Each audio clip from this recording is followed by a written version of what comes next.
Welcome back to the Cinebums channel. I really appreciate you guys being back here. We're going to take a quick break from the Decade series because Carlos is back again. But we're going to do something a little different just due to scheduling issues. We couldn't get everyone here, but we're going to do sort of an impromptu switch to a different topic, which is our top 5 comfort movies, which is actually something I've wanted to do for a really long time. You know, just talk about stuff that's really personal to us, and I don't know, maybe recommend some movies like if you're feeling depressed or down, they like these could help bring you back up. But we have 2 very special guests on the episode today. 2 guys I've wanted to come on here for a long time. First up, we got Mike, who's a great guy, great film lover, just a great all around human being. And thanks for coming on, man. Not a problem. My pleasure. Absolutely. And the legend himself, you've probably seen his YouTube videos if you watch the Misfit Pond, Bill Griff. Thanks, dude. Thank you for having me, Jake. It's a pleasure. I'm glad I was a part of the Avengers that were assembled here for this. I was going to make that analogy, but I felt like it was anti-Kino, so I didn't want to. As long as I'm not Hawkeye, this is good. Damn, shade at Jeremy Renner right after the accident, man. That was a while ago, so it didn't even work. Bill is he's a Morbius. Morbius in the Avengers.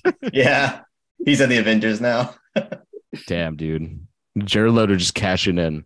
But yeah, we're going to talk about our top 5 comfort movies, which is kind of like, I feel like we all very panicked. We had this really last minute conversation about doing this, so we kind of threw together our list. But me personally, it wasn't that hard because I just thought about like what movies I watch like when I'm sick or like feeling down or just like want to show, I don't know, like watch with a significant other. That's kind of like how I chose. Like, how did you guys choose your comfort watches?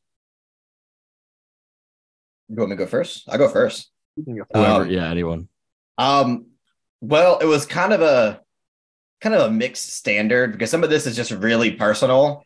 Like for a lot, but there's a few films in here that aren't going to be comfort films for like 99% of the population. One in particular, I know that'll definitely be the case. Because it's not necessarily like a warm blanket kind of movie because it's a very like intense kind of film. But it's just a really personal pick. So the way I went about picking them was like, okay, what are just like personal picks of films that, a combination of films that I grew up with that I just have so much experience with them that me putting them on just gives me so much comfort now. And then I have some films that are just outright comfort films, like for anybody, like even for somebody who were to watch them right now for the first time would find them like very comforting. So, yeah, absolutely.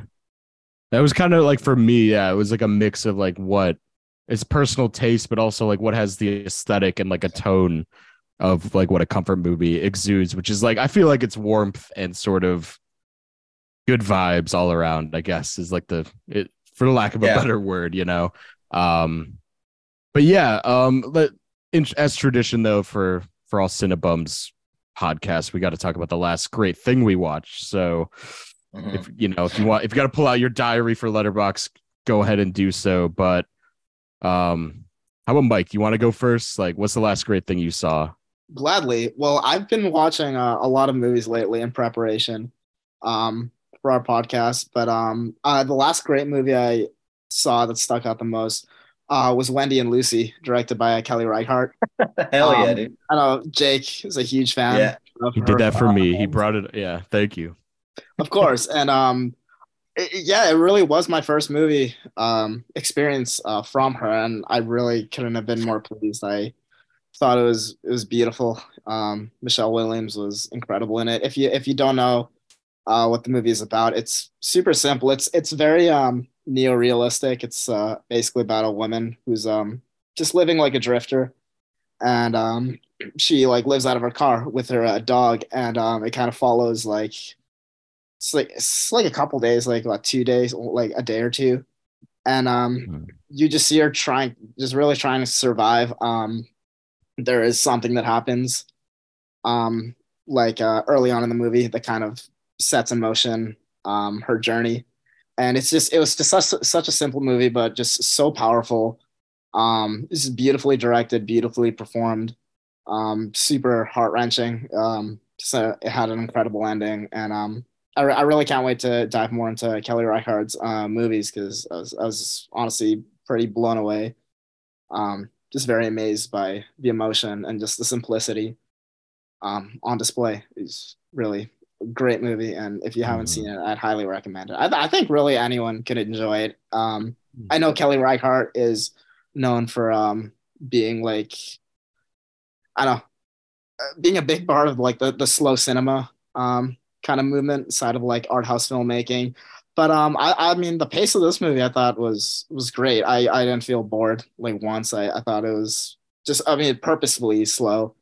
Um but it never lost me once. It was really just great from start to finish, and that's definitely like a highlight of what I've seen recently. So I'd highly recommend Wendy and Lucy to anyone. As would I. And it warms my heart that you brought it up / loved the movie, because if anyone knows me personally, that movie means a great deal to me, as does Kelly Reichardt. And I'll definitely do a deeper analysis and soundbite on that when we do our 2000s episode, because that will definitely be coming up in the best of 2000s. But Bill, Carlos, you guys well, fuck with Reichardt? Yeah, I'm actually really glad that you enjoyed that film, Mike. I love Wendy and Lucy. It's definitely my favorite of her filmography. Totally. Yeah. I love that film a lot too. That movie that movie got me really like emotional. It's just a film that, I mean, not only just in one part, but like just throughout the film, it just feels like a very emotional experience. It's very anxiety inducing. Like very much, yeah. It just keeps you like on edge. Yeah, just was, which is one of the things that took me by surprise most. It was like, genuinely a sense of like anything could happen, and I thought that was Kelly always puts you in the shoes of her characters just so seamlessly, and like in that one especially, like the point of view of that character is so prevalent in that movie, and like when things, no spoilers, but when things go awry for her, it's like really devastating. And then by the end, it's like the polar opposite, like very cathartic. It's so beautiful. And if anyone wants like another Kelly Reichardt recommendation, First Cow, obviously, but Certain Women is a great anthology film. That's a Criterion, actually. It's so beautiful. It's so great. So I'll always promote Kelly when I can. I wore my first cow shirt today when I went to go fishing. You have a First Cow shirt? Oh my God. I'm jealous. I love that film so much. Same. So nice. Good. Bill, you want to go next, man?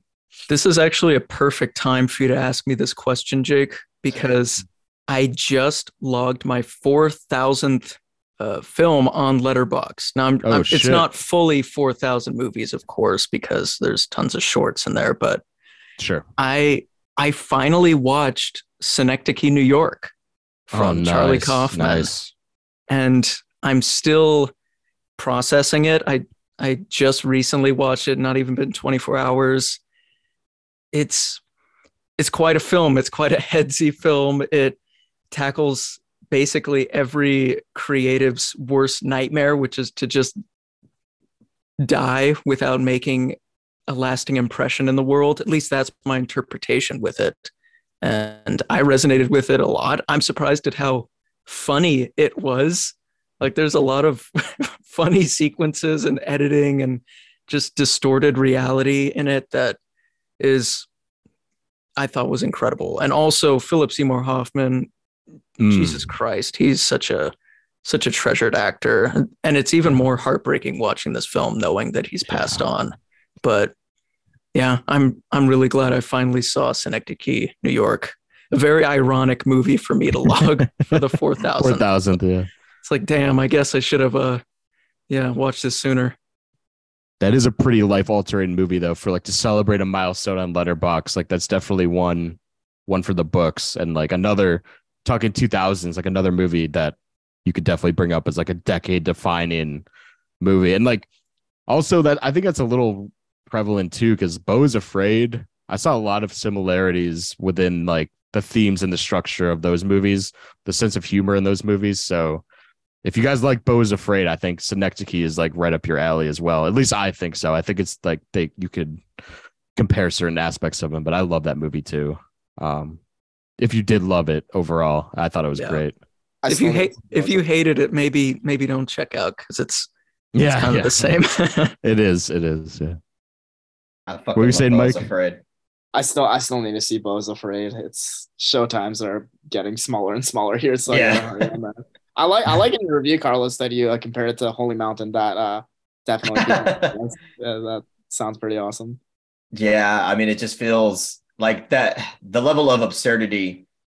The only film that like came to like the mind on instinct was the Holy Mountain. Mm-hmm. It's just like totally throws so much at you, like when it comes to like its absurdity in the same way. So I was telling my friend when we walked out of Beau, it was like it reminded me of Jordowski, but also like Roy Anderson at times, like I don't know if you guys have seen Roy Anderson movies, but like how much he packs into the frames of like really chaotic imagery, like with people like 100 yards away and just like shit happening. Like how much he just throws into every shot is just staggering in that movie, especially like on the street, like by his house in his apartment in the beginning. Like there's so much going on. And like the absurdity, like you were talking about. Yeah. It's a great, I'm still thinking about that movie like 2 weeks later. So I love it so much. It's really great. What about you, Carlito? What have you seen? So recently, the best thing that I've seen, and I think it's a fantastic film. Honestly, I think it's a masterpiece. Is Debbie from Satyajit Ray. Satyajit Ray. Yeah, that film is. I mean, dude, it's crazy. Like I've seen 2 of Ray's films, The Hero and Debbie, and to me, they're both masterpieces in their own way. It's just I have a really great feeling that Ray is gonna work his way up really quickly, like in my top 10 favorite filmmakers of all time. Just his filmmaking style resonates so much with me. So far from the 2 films that I've seen, there's just so much craftsmanship, not only in his presentation, but like the writing is so like insightful and mature and profound. And he just writes like incredibly nuanced stories, like both narratively and thematically, that I can't get enough of. Debbie is a perfect example of that. I mean, simply, it's basically a film where the main character, she basically gets deemed a goddess by her father because he had like a dream/vision of her being a goddess, basically. I don't know, I forgot which one off the top of my head, but basically the film kind of shows you how, within the culture, being deemed a goddess actually like restricts your free will in life, like extremely. And it's just a great movie. Like it's just a very thematically rich movie on every front. So yeah, I mean, I don't want to give too much more away about it because it is a really simple film. It's only like an hour and 30 minutes, like on the dot. But that movie is it's so thought-provoking, so beautifully captured, and artful as hell too. Like it doesn't give you like a bow tie ending. It's very interpretive, really like ambiguous and profound, and I just love it so much. I definitely recommend it. It's on Criterion too, so definitely like if you're thinking of blind buying that, I would definitely say go for it. Cool. Absolutely. Satyajit Ray, like you always ride hard for him because like The Hero you always ride hard for, and then Panther Panchali on the 50s episode, which was made the list because of you, so he's one of your guys. Now, definitely. Yeah, and I haven't even seen the Apu trilogy, so like, and I was still pushing for it because I just know, like, just from The Hero at the time, that was the only one I saw. I'm like, dude, I just like from this film, just this one film alone, I know that this dude is extremely talented or was extremely talented. Mm-hmm. So, he's definitely going to be like my new like favorite dude because like I've only seen 2 from him so far, and I'm deeply in love with both of them. So I think they're just both like a masterful display of filmmaking. I will second Carlos's opinion on Devi. I think it was a really good film, especially the cinematography and the soundtrack was really well done. Oh hell yeah, I love the score. Yeah, it's so simplistic but very calming. I love sitar instruments, honestly. Yeah. Oh yeah, I was just gonna say like the Apu trilogy is so simplistic but so rich. Like he the way he shoots everything and the way he depicts just natural life and like normal life and everything is so brilliant, I think. And there's a reason why like he's the most revered. Like I know like I've heard like Scorsese and Coppola and all these people like talk about who their biggest inspirations were, and they always talk about Sachi Aray. So I think he's on that Mount Rushmore for a reason. So I need to see Debbie too. There's so many like I've read like on Letterboxd from like these just all seem so compelling, like his whole filmography. So definitely want to do a deep dive. That's just so exciting about it is that he has so much, like he has so many films that I have yet to see, and I'm pretty sure they're all going to be fantastic. So you really sold me on The Hero when you reviewed that way back when. I still really want to see that one. The only movie from Rye I've seen is Pather Panchali. My dad like years ago. I remember enjoying it a lot. It's really good. But yeah, I'd love to take a deeper dive into his movies. I mean, everybody who has seen The Hero, based off what I've said about it, they all have loved it. Like almost everybody that has watched it because of me has given it like a 9 or 10. So it's been getting a good track record so far. Didn't you not like the Hero, Bill? Like I remember I did originally rate it as a 3 just to see what Carlos's reaction would be. Sure, he's trolling me. Yeah, it was a little troll. It was a little troll, but I do love that film a lot. That's probably my favorite so far. But I'm very excited to check out the Apu trilogy whenever I do.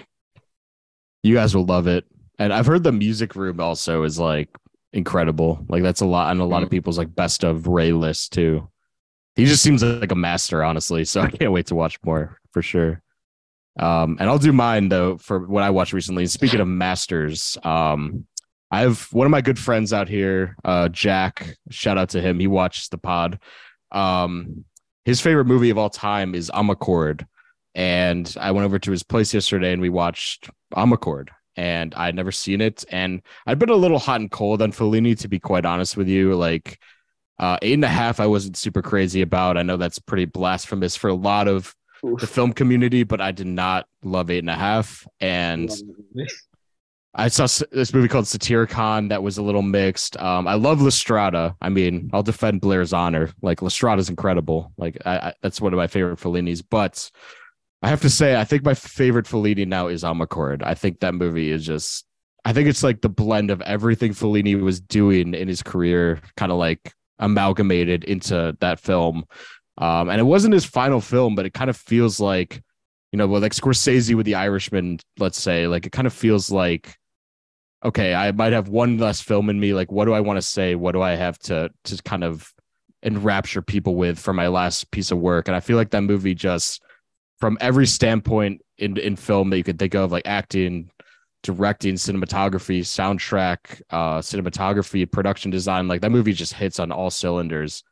And I know people are very mixed on the tone of that movie because it's very juvenile, because like there's a lot of like sex jokes and fart jokes and stuff like that. But to me, I think there was like a lot of intent behind all of that stuff. I know Perry in particular, we were talking about that, has a lot of problems with Amarcord, but I think it's the best Fellini movie personally, and I want to be fair to 8.5 and rewatch it one day because I got a lot of shit for 3-star in that movie, but I wasn't as into it. But Amarcord I think is a 10 out of 10 best Fellini film, and if you guys haven't fallen in love with Fellini so far, that's the one I'd recommend because like that's the one that made me rethink. I'm like, oh shit, now I see the hype behind this filmmaker. So.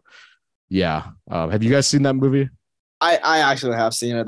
It's one of the 3 Fellinis I've seen. I've seen 8.5, La Dolce Vita, and Amarcord. I don't remember a lot from it. This is years ago. This is actually when I visited Atlanta. This is when I was just going on a crazy binge of movies. I remember I did enjoy it a lot, and you're definitely right. When you say like the tone of that movie, it's definitely different.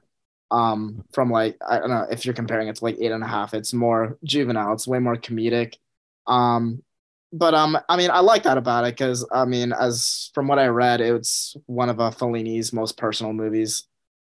Based mainly on his childhood, if I'm right. But I didn't mind it knowing that it was just such a personal movie, and it was cool to see him do whatever he wanted, and I mean, it was funny. It was very beautifully photographed. I definitely wouldn't say it's my favorite, but I did really enjoy that movie a lot, and I'd love to give it a rewatch. It's actually a fun fact. That's actually the fourth movie released on Criterion. Wow, ever? Yeah, Wow. right. That's crazy. But yeah, Damn. really good movie, and it's due for a rewatch for me personally. Yeah, I have a hot take with Fellini too, so don't worry, Jake.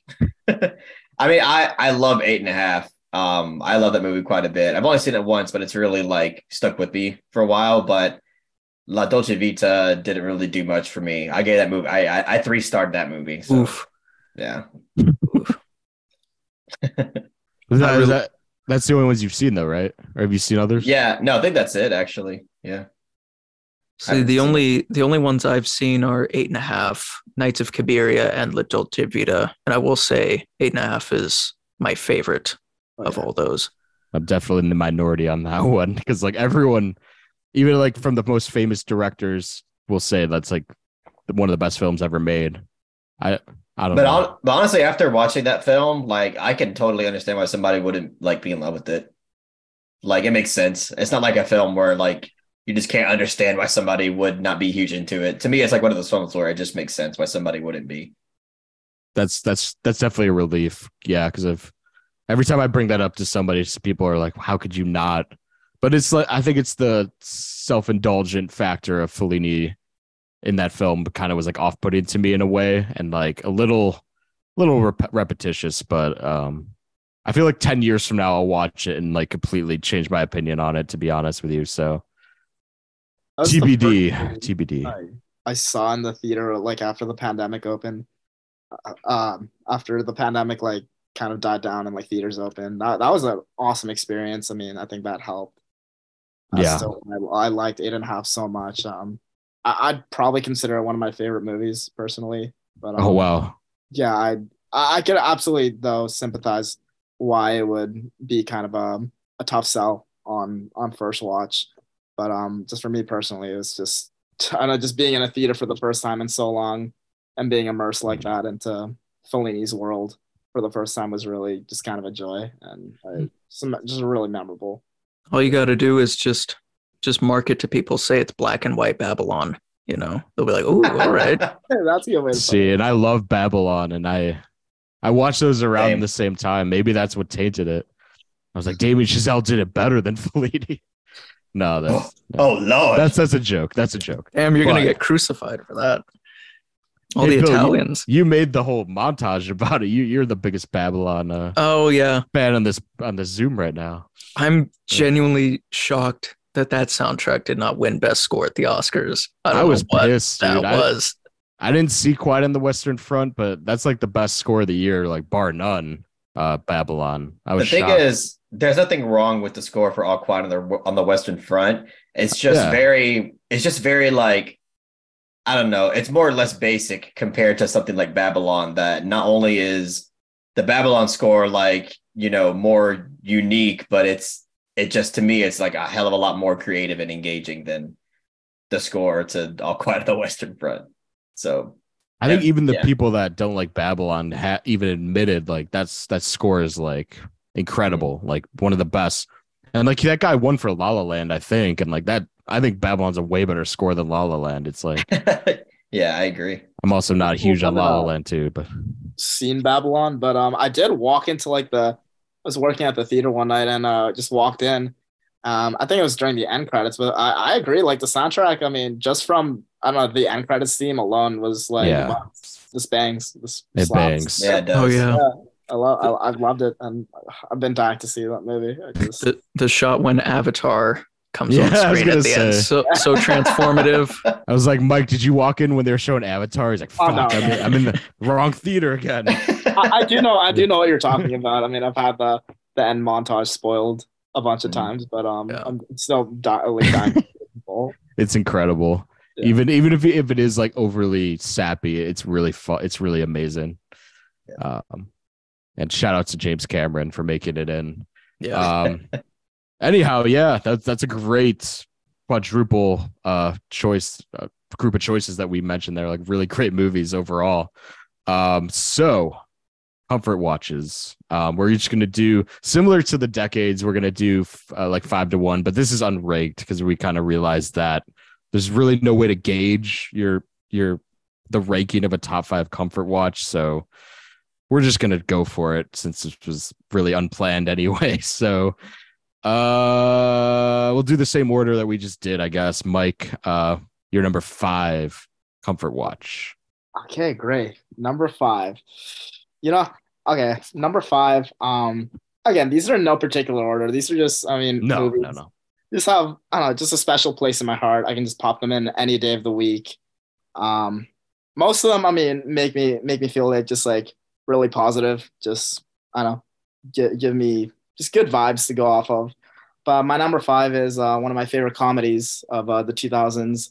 I'm gonna go with Superbad for my number 5 because I don't know how you can't love Superbad. For me personally, this movie's been around in my life forever. From just watching it on TV in the early 2000s, just over and over and over on FX. Just seeing the hype when it first came out in theaters. There's just a lot of memories connected to this movie. It's one of the most quotable movies I think ever made. And just miraculously, I rewatched it like I don't know, a couple weeks ago, maybe a month ago. It holds up incredibly well. Like I don't know, just how they did it, but this movie just feels so timeless to me. It doesn't feel like stuck in some like I don't know, crappy like 2000s like pop culture like joke. Like it just feels so natural. The chemistry just in this whole cast is just amazing. So it's just really from start to finish, just incredible, just so enjoyable. You can really watch it any day of the week, and that's kind of why it's a comfort movie to me. I can pop it in any day, and it'll just put me in such a great mood and just give me such a positive outlook. Just really, I don't know, I just get sucked in for 2 hours, and it's just such a compelling experience, and I really can't get enough of it. And I know Carlos can probably sympathize with me, and we quote the hell out of this movie all the time. It's great. Sorry, there's much more for me to say about that. You just made me smile like the whole time, dude. I fucking love that movie so much. It's so great. I agree, dude. It's so fucking quotable. I have so much experience that like I made so many memories off that movie alone. And yeah, I agree. I don't think it's fucking like stuck in an era or anything. I feel like it's timeless. The fucking edge to that movie is just perfect. Like it's just a perfect amount of edge. All the cock and ball jokes work so well, and it's just like I don't know. It's like a masterclass in like juvenile humor. Yes, and stuff. Like I don't know. Like it never gets old, and I've seen it like probably like hundreds of times, so many times, and just every time it just makes me laugh as hard as it did the first time. And I think that's the sign of just a great freaking. Yeah, I don't know, just a movie, not even just a comfort movie. That's never loses its steam. I don't. Fun fact, a Bill Griff fun fact. That's actually the first R-rated movie I saw was Superbad. I think the same. Yeah, I think around the same too. I saw that when I was like 12, maybe younger. Oh yeah, I was easily like 10, 10, and I remember plugging in the DVD late at night because it was my brother's DVD, but he left the house, so it just sneaked in at night, put it in, and I understood barely anything of the jokes, but I loved it. Still loved it. I had no idea what was happening, but yeah, that's easily a classic in my books. I love to rewatch that at least once a year. Yeah, I watched it when I was 13, I believe, because I watched it when I was 8th grade, which is like I think the perfect time to watch a movie like Superbad, honestly. Yeah, I was totally. 7 when it came out, 2007. I was born in 2000. But even then, like I remember, my brothers were dying to see this in the theaters. It was a summer movie. The hype was pretty high for this. I remember they wanted to sneak me in because they were just so excited. My dad didn't let me, but it stopped me from just watching it on FX just after it came out on DVD, just dozens and dozens of times. Nonstop, and again, amazing memories connected to it, and still, honestly, just such a joy to show to new people who haven't seen it. What's your favorite scene in the film? Oh my god! We should all say our favorite scene. Let's all say our favorite scenes. I gotta think about that. My favorite scene personally is Bill Hader, Seth Rogen when they first come to the crime scene. Oh yeah. And they're asking like the dumbest fucking questions ever. And it's like, He's a black an African Jew wearing a hoodie. African Jew. It's like how they escalate this is so incredible. And then when they interrogate McLovin, like that whole sequence, I think is the funniest. But also, period blood. It's all great. Yeah, I think I have to. I don't know. There's so many fucking good scenes in that movie, but one that comes to mind is definitely the fucking dick drawing scene, like montage sequence. It's so good. It's iconic. Yeah. Well, you, Bill. As much like my favorite character for sure is Bill Hader as the cop. Yes, but Officer Michaels or Slater, right? But I will say one of my favorite scenes is when Jonah Hill's like, "Fuck this, I'm gonna go get the alcohol myself," and we see all the different scenarios in his head of how he's gonna mess up. Like it's almost Lynchian. The levels of dreams. It does, dude. Yeah. It's like, what is reality? Like he gets the old lady to buy it for him. She's like, "Good luck, fucking Jules." Yeah. I will. You fucking killed her. The cop like slits his throat with the bottle. Don't do it, kid. I never had a choice. I never had a choice. Followed by the iconic. You fucking killed her. You fucking killed her. Followed by the iconic quote where, what is it? Where Michael Cera's like, "Take that vest off. You look like Aladdin." A lot of those shooting locations for that movie I visited because they're kind of semi close to where I live. Like I went to the liquor store, and the school and everything, and it was so insane to like see where they filmed that movie and just like act out the scenes with my friends and stuff. It was so fun. Like I had the same experience where like the first time I saw that movie, like this really dates it. I remember my friend brought it over on his PSP, like the little disc drive. And we like my parents were really conservative. So like we had to like hunker down in my room and watch it like underneath a tent or some shit, like during a sleepover. And again, like what you said, like I didn't understand most of the humor in that movie, but it was still like a blast to watch in the moment when you're like 10 years old. Yeah, that's an amazing pick. That would make my list too, honestly, if I knew someone was gonna bring it up too. So Bill, do you want to go? I'm gonna continue the brain rot comedy train right here with my number 5. This is actually a film brain rot. I know for sure Carlos loves this film. Oh, here we go. Oh god, I think it's from 2010. It's The Other Guys from Adam. Oh yes, I love that movie. I find that film so quotable, and every time I rewatch it, there's just a new layer of comedy that I'm attracted to and love. I fucking adore Michael Keaton's character in the film. Bed Bath and Beyond. Yep. Don't go chasing waterfalls. Oh my god. Is that a TLC? You just quoted CLC again. Yeah. I have no idea what you're talking about. Dude, that's a better performance than Birdman. Come on. No one says creep unless they're quoting TLC. See, I don't want no scrubs. Every scene in that movie I love. I don't think there's a single dull moment in my head. Because if anything, any slow moment, it's just more comedy. Just seeing Mark Wahlberg be a dickbag while Will Ferrell is just this pure loving soul that's so dumb.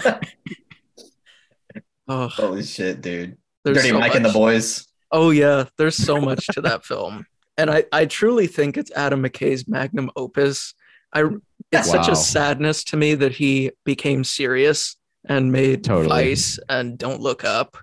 I wish he'd just go back to his roots and make The Other Guys too.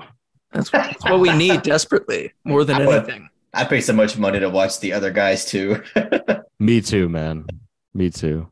You know, my favorite line in that movie is Mark Wahlberg when he's like, "I'm a peacock. You got to let me fly on this one." Okay, let's get this straight, Terry.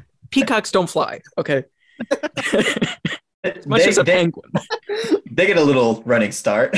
Yeah. As much as a penguin. They get a little start. They can fly a little bit. Oh my god. So good. Like you were saying with the slow parts too, like just scenes with Will Ferrell and Mark Wahlberg like interrogating people. Like they go to like his ex-girlfriend's house, and the guy like Brett Gelman's there. And Yeah. you know what I'm talking about? The scene with like my name's Christina.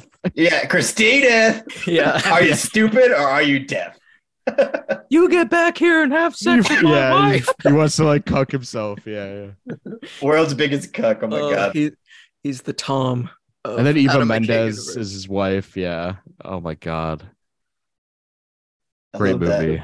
Nothing beats the rooftop jump scene though. Aim for the Oh bushes. yeah. God. Aim for the bushes. Even people who aren't huge on that movie love that scene. I'm sorry, what did you say? But I think you were saying something, Mike. I like I spoke was over just thinking my hero because There goes Yeah. my hero. you.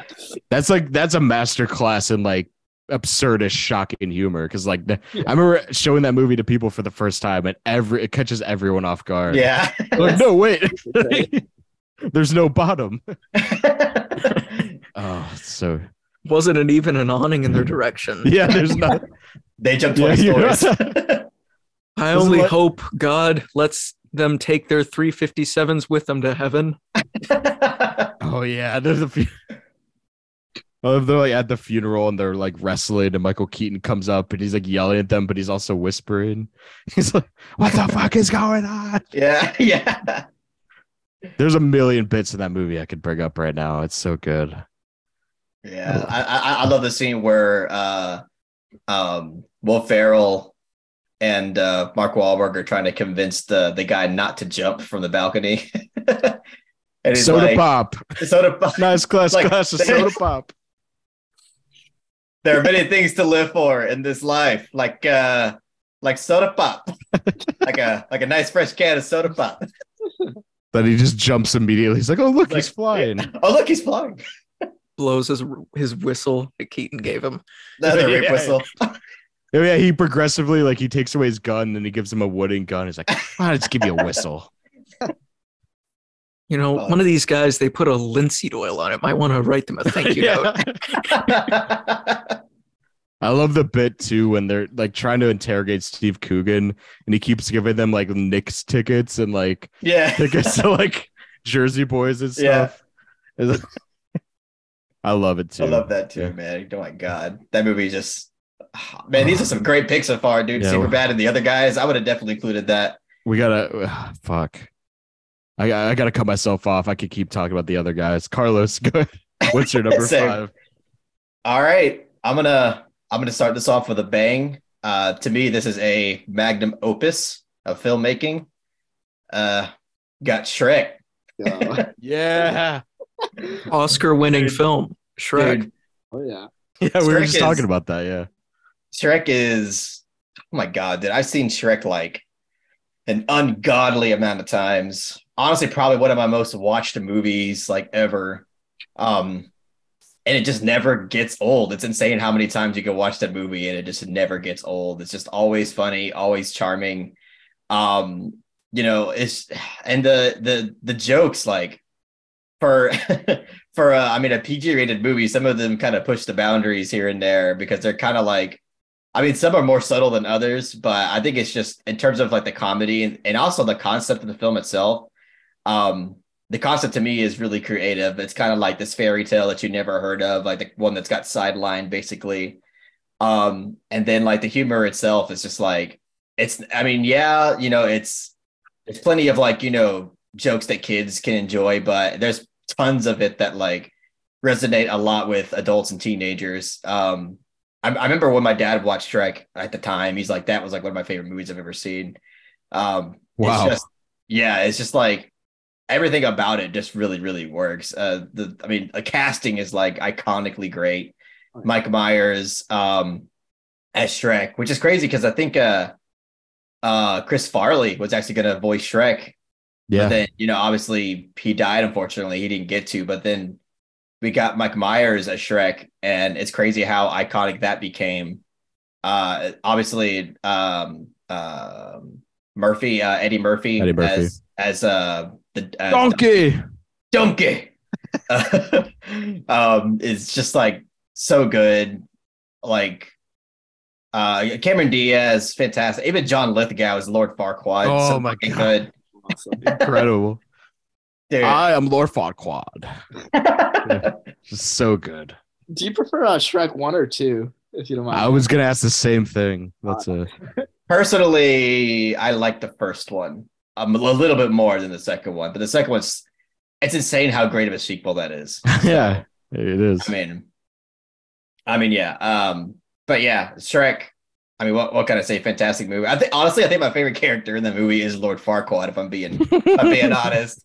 Gingy's probably the best character. Who? Gingerbread man? Gingerbread man. Yeah. Yeah.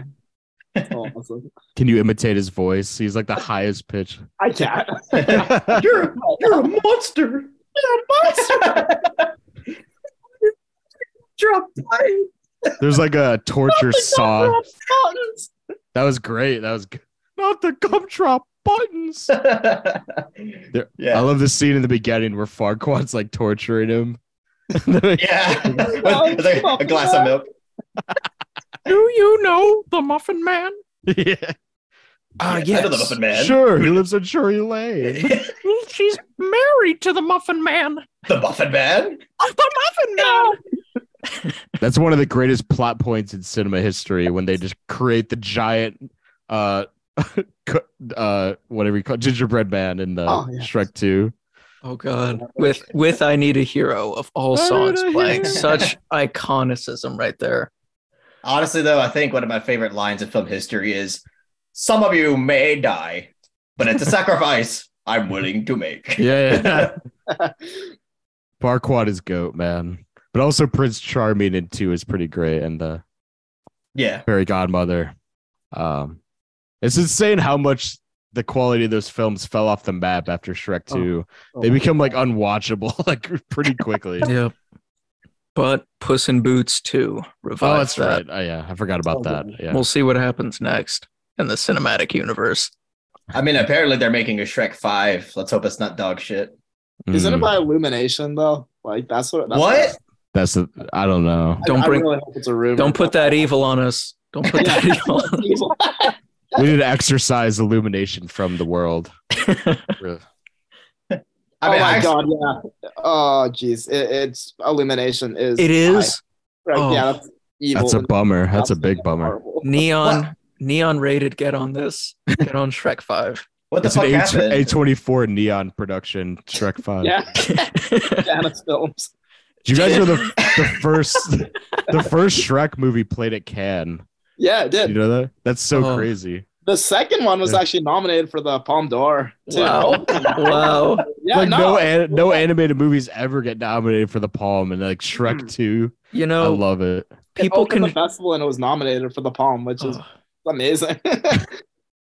people can shit on Shrek all they want, but you have to admit it's a great example of the hero's journey in film.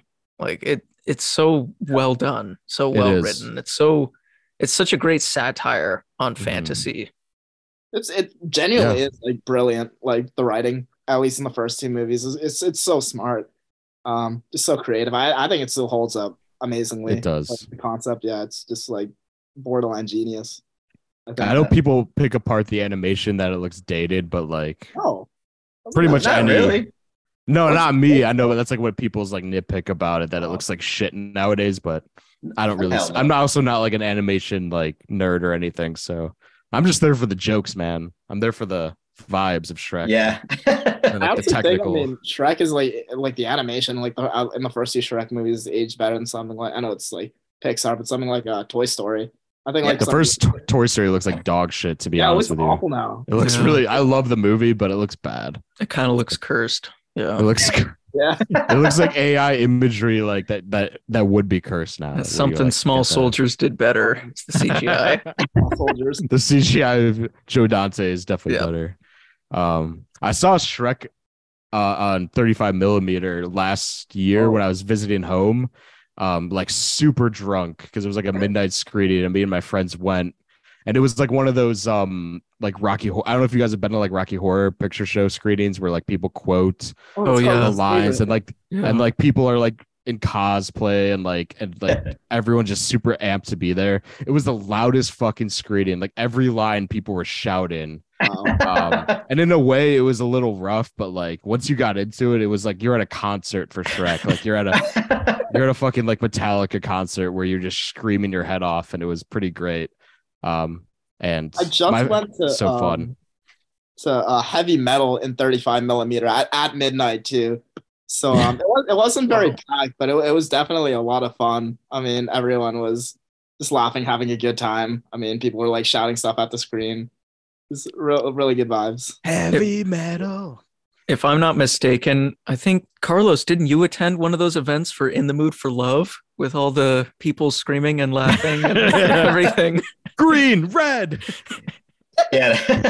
Touched. Yeah. They touched hands. They touched. Yeah. I wish Tony Lung. I wish I could say that was a great experience, but it was not. It was, oh my God. I mean, I don't know. Oh, is this another rant where Carlos saw a movie and people were talking? Oh no. Apparently, I feel Carlos's pain, like seeing like a great movie and everyone's laughing for absolutely no reason. it's like No, it's like, I definitely, yeah. I only have this problem Why? with like art theater crowds. Like every time I go, like when we watch like some sort of like classic movie, like any like slightest attempt at humor is just like met with like an uproaring fucking laugh. I'm like, oh my God. a Nickelodeon laugh track. It's like, what is this? Yeah. Yeah. The Drake and Josh, like, whoa. Drake and Josh, yes. Like you'd be surprised. Like everybody who I told this to, they're like, for what? For In the Mood for Love?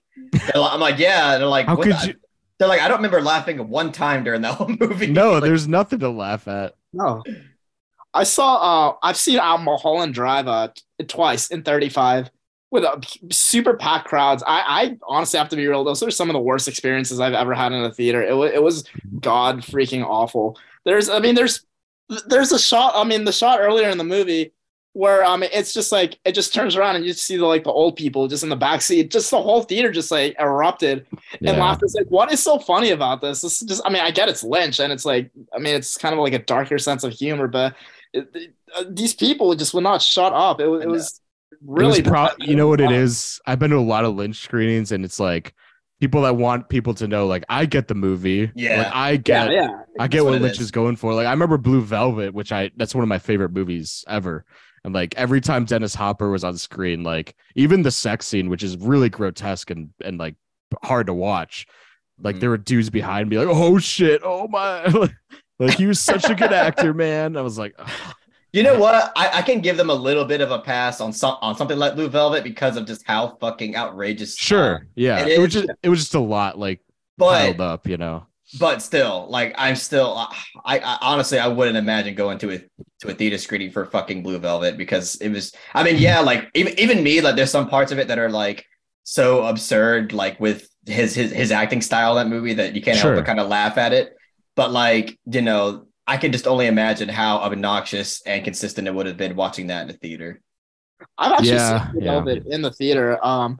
Ironically, like there wasn't a peep during that one, but wow, like Mulholland Drive and like Eraserhead wasn't as bad, but especially during Mulholland Drive, the theater was like roaring just for absolutely no reason. I mean, a character could be walking down the sidewalk, everyone is like dying. Like it was the funniest. It was horrible. Like Jesus. Many times where I was thinking, I just can't do this anymore. It was seriously this bad. Yeah, it takes you out immediately. That's why I couldn't even like get the experience of watching the Wong Kar-wai film because it was just like, dude, that would drive me insane. After it was all said and done, like I mean, I remember the first time I watched the movie, the ending like made me fucking tear up. Like it was just like that powerful. And then in the theater, I was just like, I felt like nothing, and I was wondering why. I'm like, why am I feeling like nothing this time? And it's like probably because the fucking theater was taking me out of it. They robbed you of your tears. The artsy guys are like, "Whoa, what's he whispering? What's he whispering?"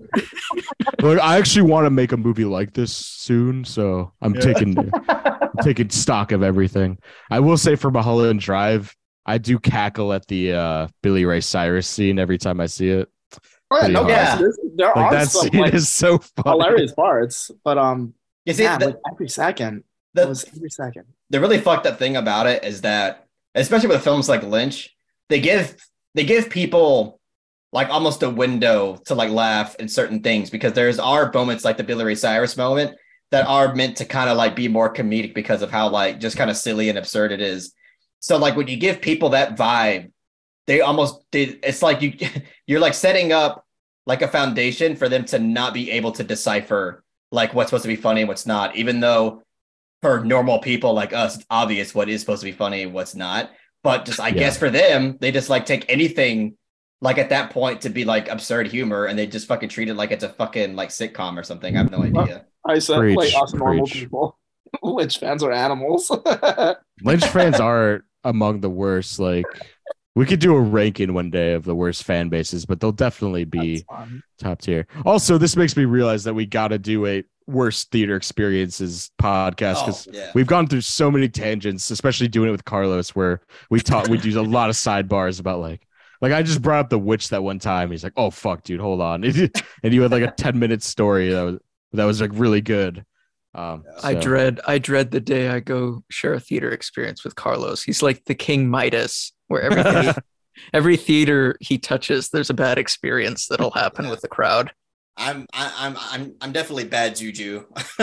if you come with me, like you should probably just expect a bad movie experience. You got the diarrhea touch just for movie theaters. Oh man. All right. Anyway, I'll do my number 5, and I'll keep up with the Bill Griff Mikey tone for, what did you call it, Bill? You could like trashy brain rot comedies. Apatow Dick McKay style comedies, Rogan weed, whatever you want to call it.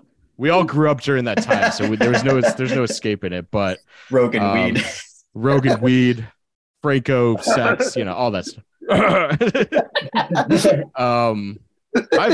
My personal favorite from that era might be kind of a hot take, but it's right up there with Superbad for me. But it's Forgetting Sarah Marshall. Oh hell yeah! Which is one of my ultimate just comfort watches, because I think I'll talk about the comedy after, but like on a deeper level, I think this movie like really tackles like depression, post breakup angst, and sort of like above the whole like the title of the movie, Forgetting Sarah Marshall, like it's really about a man who's like emotionally distant from the world and kind of comes to terms with that and like discovers who he is as a man. And I think like you don't see that a lot in studio comedies. So I think that's like what you saying with Superbad, like how it's so, there's like a warmth to it. Like you have a better outlook on the world after it's over. Like I always love when comedies pull that hat trick, when you're like, this made me laugh my ass off, but also like made me like realize something about myself as a person. As silly as that sounds when you're talking about like Apatow era comedies, but like that movie really does. And like I could watch it like with my friends and have a ball, or I could watch it alone and like have a really profound experience watching it, as silly as it sounds. But I love that some of the best comedians of our generation like having such a great time, like aside from Jason Segel, like Paul Rudd's character in that movie as the surf instructor, he's so good. The weather outside is weather. I quote like everything he says in that one scene probably like multiple times a week, like when he's like I don't wear a watch anymore. He's like, oh, that's so cool. He's like, yeah, it's like my phone has a clock on it, so I don't need it anymore. He's like, and they're just like stare at each other for 10 seconds. It's so great. And like Jonah Hill is the waiter. Oh, he's like, so good. He's talking to his friend. He's like, I can't sell you weed right now because I'm at fucking work right now. He's like, oh, hey, mahalo. This is like, it's so great. So I came over here to give you my mixtape. Yeah. Russell Brand, like Russell Brand's like a garbage human being, but like that's the best. He's so funny in that movie. Like I got to give it to him. And yeah, like I said, like the Dracula musical at the end of Bill Hader, just like cherry on top, man. I just love this movie so much. And I think it's like, if you're talking about like the Superbads and all that stuff, like for me, it's when they balance drama and comedy so perfectly, when it's like probably like 80% comedy, but then there's like there's sprinkles of like life, lived in experiences from the writers that are like making these movies. Like, I think it's just really special. And that's the one for me, man. But Superbad's up there. I love Superbad so much. But yeah, and Jason Segel's dick is in the first like 10 minutes of the movie, which is a great, amazing scene. Like one of the best openings to any comedy I've ever seen.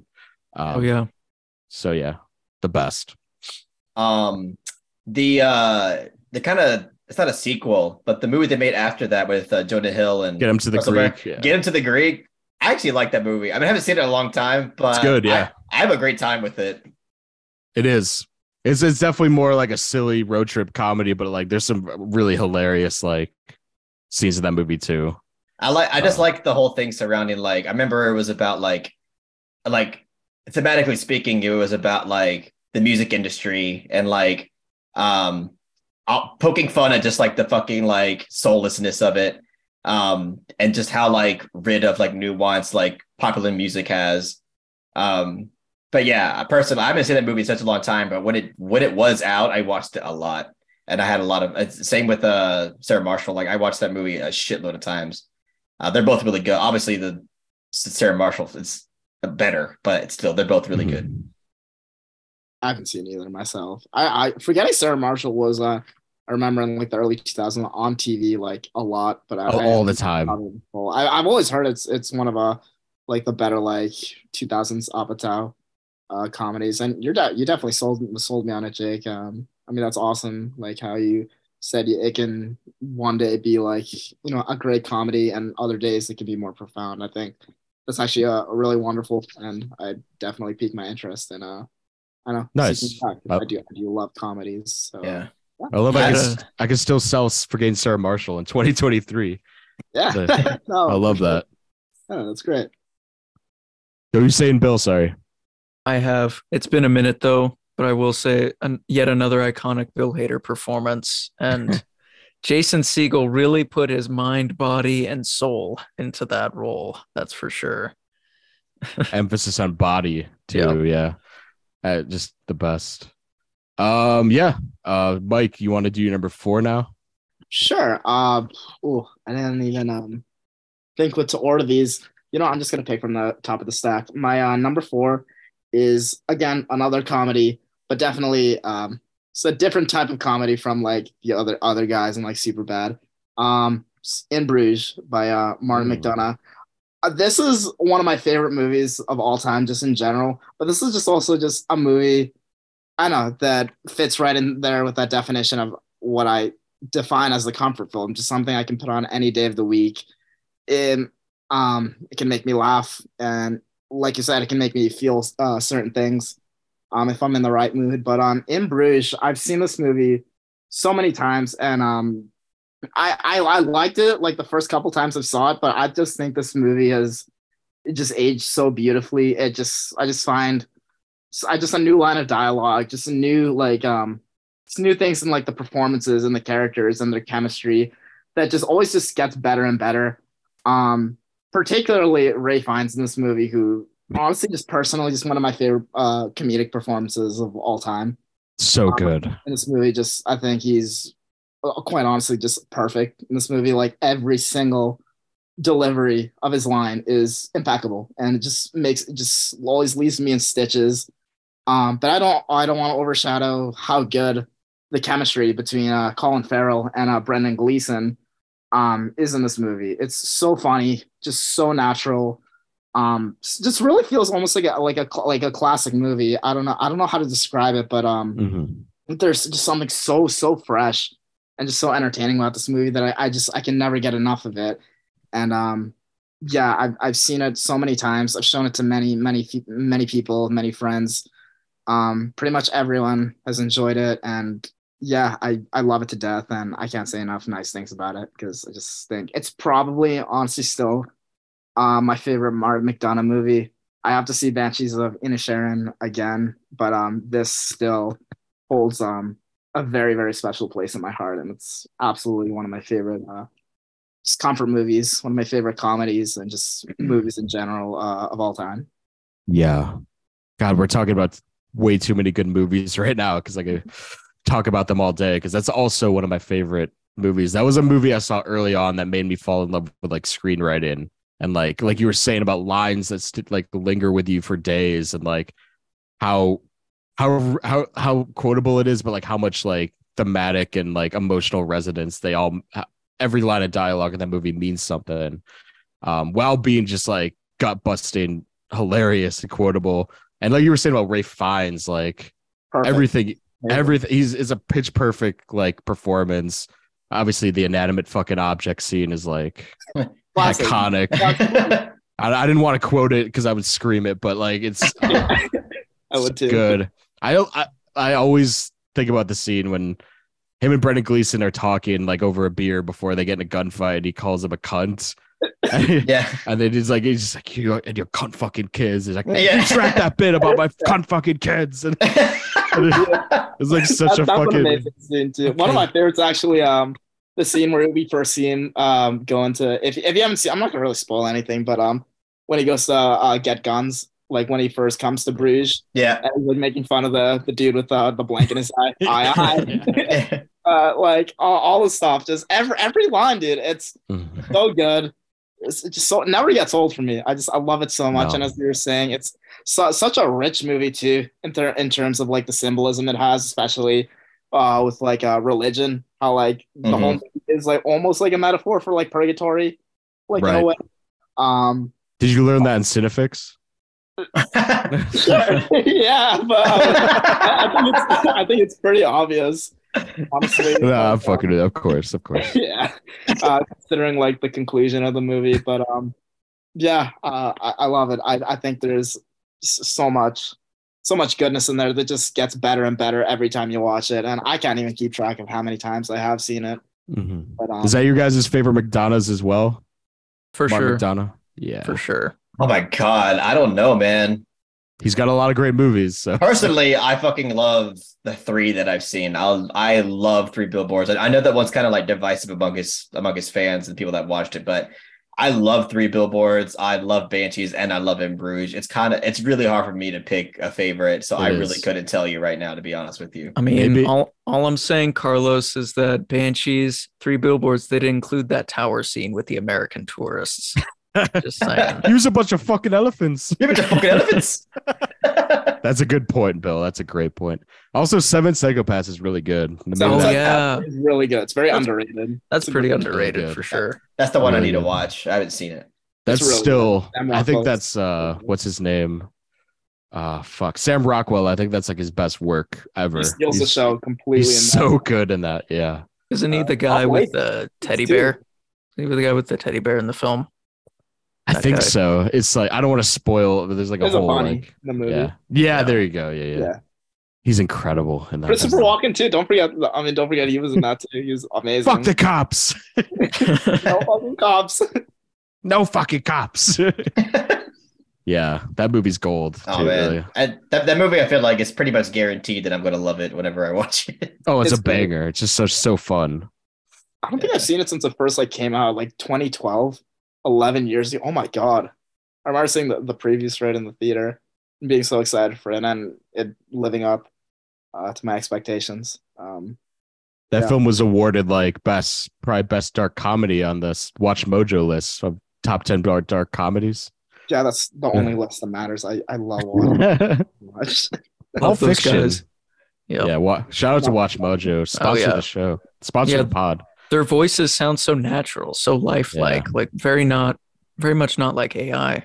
No, Love not the at all. soundtrack for Watch Mojo videos. That guitar stock noise. Stock noise. You know what I'm gonna do? I'm definitely gonna put some of that in the intro of this video now. I have to. At the beginning of every pick we have.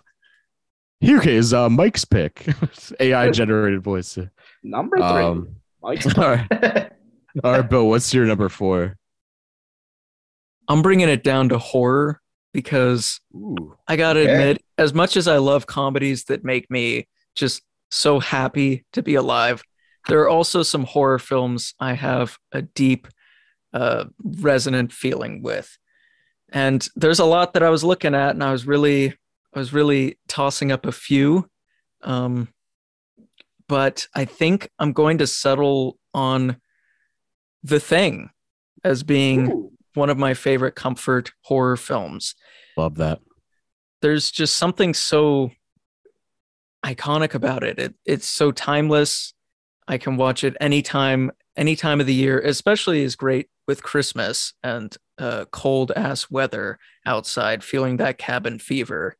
But Sure. The Thing is just a great movie to watch with friends too, especially people who've never seen it before. It's just such a great horror movie to put on and enjoy. I know that's a bit off from the comedies, but it is kind of funny. It's a funny movie to see. To figure out, who's the sus person, who's the Among Us imposter. The funniest scene of all time is the blood test scene. Oh yeah, really good. That movie, gold. That movie fucking traumatized me when I was younger, so I can't call that a comfort film.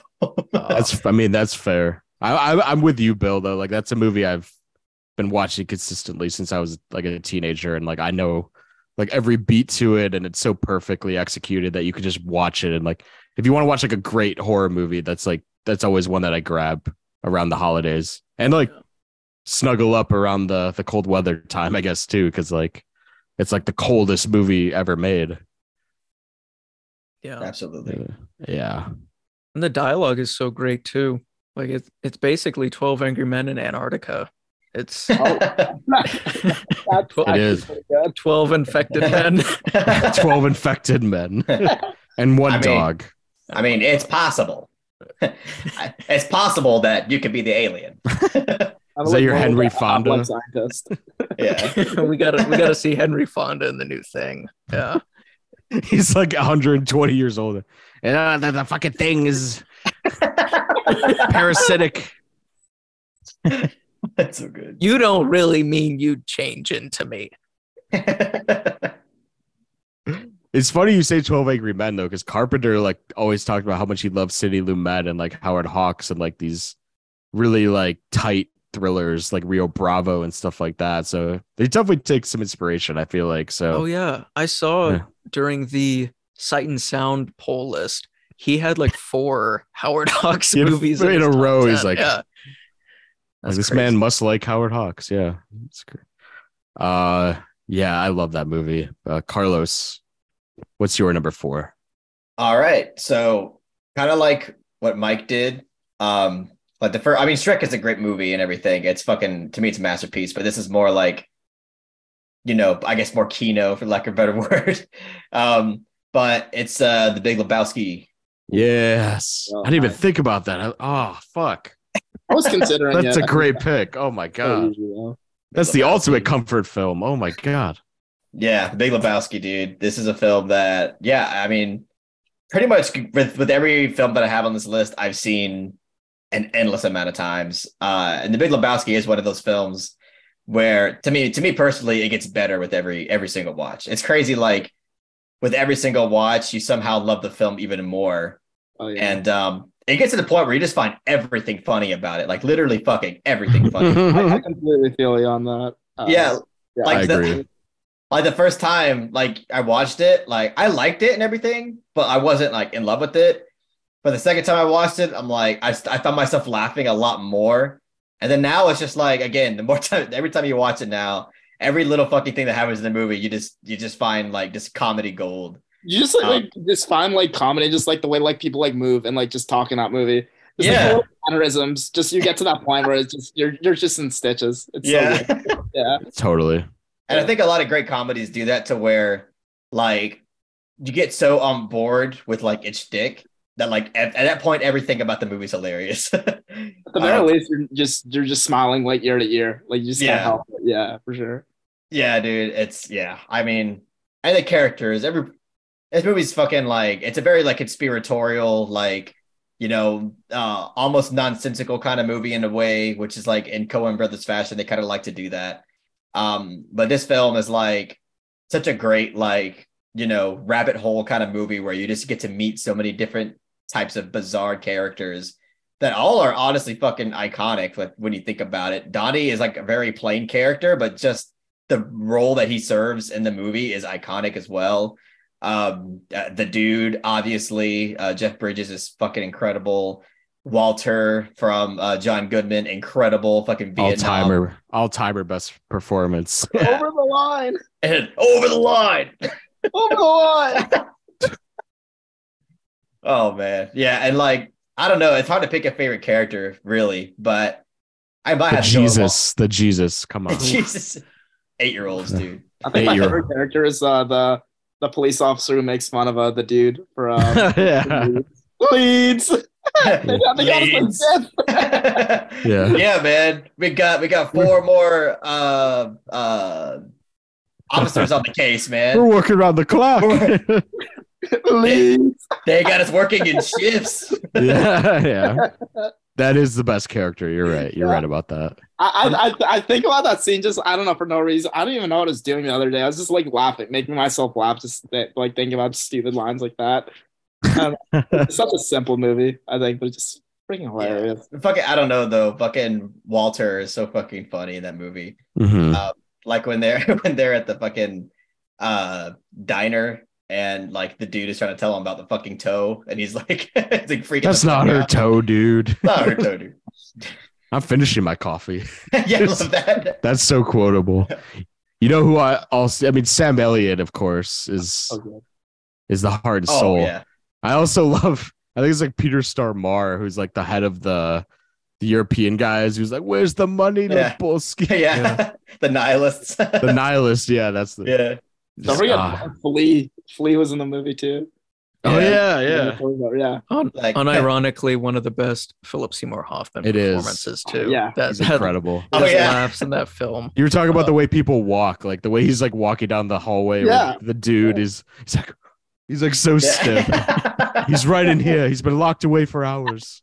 I love how I love how much Hoffman's character loves Lebowski in that movie. Mhm. Like like when he goes in there, he's so serious. Like when he's talking about how Bunny was kidnapped and he's like trying to tell the dude about it, and you see like Hoffman's character all serious and sincere there, like super like- emotional. He's like Mr. Smithers, and from The Simpsons.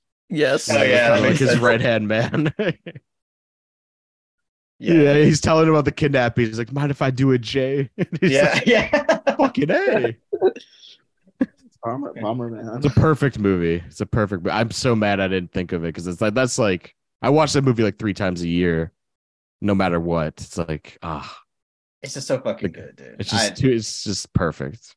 It's just so, oh my God. I mean, in terms of comedies, it makes me laugh like to an insane amount. And like Mike said, even in moments where you're not like not laughing, Yeah, you're just smiling like so hard. It's just exactly. Yeah, Jackie Treehorn, Ben Gazzaro as the porn director. Yeah, dude. Just so good. Oh, was Ben? Yeah, it's Ben Gazzaro. Yeah. Oh, really? I had no idea he was even in the movie. Yeah.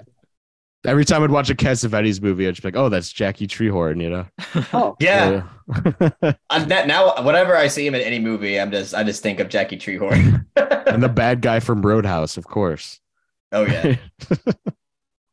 Oh, man. This is an all-timer great pick right there. But I'll do some Kino too. Definitely not on level the Boski, but we talked about Kelly Reichardt, so I gotta talk about a Kelly movie really quick because she's my ultimate comfort director. Just her style, her sensibility.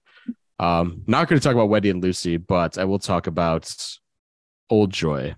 Oh, which I love so much. The score by Yo La Tango is so great. This really minimalist cinematography in this movie just warms me up. And just the notion of this movie I find so relatable, like that friend you have in life who's kind of like, I feel like you can see yourself as both characters no matter like kind of in different ways, but like that friend you have that's sort of adrift and he or she might be sort of like lingering in your life, and you kind of feel like you envy them in certain ways, but you also feel so bad for them. And I find that dynamic, like you don't see it a lot in movies. So I find it really comforting that like that's captured on screen so well. And just like the notion of going in Oregon to like a hot spring is like the most comforting thing ever. Like that's the whole conceit and like plot of the movie is going to a hot spring. And it's just so, I watch that movie a lot because it's also like a comfort movie can also be really short, in my opinion, like something you could watch before bed. And that's a movie I throw on all the time because it's like 78 minutes long or something like that. Like it's just like right above an hour long. So it's definitely not my favorite Kelly Reichardt movie, but I think it's like her most comforting and most watchable, like one that you could rewatch over and over again. It's not that emotionally devastating. It's very simple. It's just about a friendship. It's just about two guys going camping. So, that's Mike. I know you want to go on a deep dive of Kelly. Like that's the one I'd recommend you'd watch. Interestingly, After Wendy. I actually did start Old Joy a couple days ago. It was really late at night, so I didn't get to finish it. But okay. I was really, really enjoying it, and that's the next movie I'm probably gonna finish when I have a minute. So Hell yeah, yeah, love I'm really stoked you picked that one out. Yeah, I just love it, and even the cover of the Criterion is like, just like watercolors of like I don't know, like a kid's book or something. Like, so it just brings me back to like feeling like a kid, even though the themes of the movie is so adult. It's just like this movie's meant to just ease your mind in certain ways. So yeah, I love it. Yeah, I haven't seen it, but I feel like I would love it. I mean, I've loved everything from her so far, so You will. I have pretty high confidence in it. Yeah, I got you will like love 30 it. minutes in. I really was loving those montages when they were just driving. There's I was gonna say, yeah. Oh, this is gorgeous. I mean, Oh, I yeah. love like I mean, granted it was the early 2000s, but how devoted Kelly Reichardt is to like shooting on film. Mhm. And especially, I mean, those scenes just looked amazing on a 16 millimeter. Same with Yeah. Wendy and Lucy look beautiful, but those scenes in Old Joy, from what I saw, were just honestly really breathtaking. And there's not really even that much going on. It's just gorgeous. Totally. Yeah. Also, how devoted she is to filming in Oregon. Like, Yeah. Yes. Absolutely. beautiful, beautiful wilderness that she captures in that film. And that is a good pick. I would say Old Joy is one of my favorites of Reichardt's filmography. Of course, right behind Wendy and Lucy, of course. That's my favorite. But Absolutely. yeah, the portrayal of their friendship is very relatable and simplistic because we all have someone like that in our lives that just kind of slipped away over time. And trying to rekindle that friendship is always an interesting time. Sometimes you're able to just pick things up right from back when you last spoke to them. But yeah, old boy. The ultimate. I was thinking of boys meeting. Yeah, my bad. The ultimate comfort film right there. Yeah. Oh, spoiled my number 3 right there. No, but Old Joy is a great film. I would definitely recommend to you, Mike. I'm gonna finish it 100%. I'm very much into Kelly's style right now. I'm really captivated, to be honest. Let me know what you think of it, because I could talk about that movie for a while, and I just everything Bill said is I totally agree. But yeah, do you want to do your number 3 then, Mike? Oh, gladly. All right. Yeah, most of these are comedies, but I'm just gonna go ahead. My third pick is Little Miss Sunshine. And oh yes. Yeah, I've seen this movie more times than I can even count. I just think this movie is such a perfect balance of really like a hysterical comedy and just really just amazing just character moments and just character drama. I think like the dynamic of this family in this movie is just really interesting. Honestly, very riveting. So all the performances in this movie are amazing, just from top to bottom.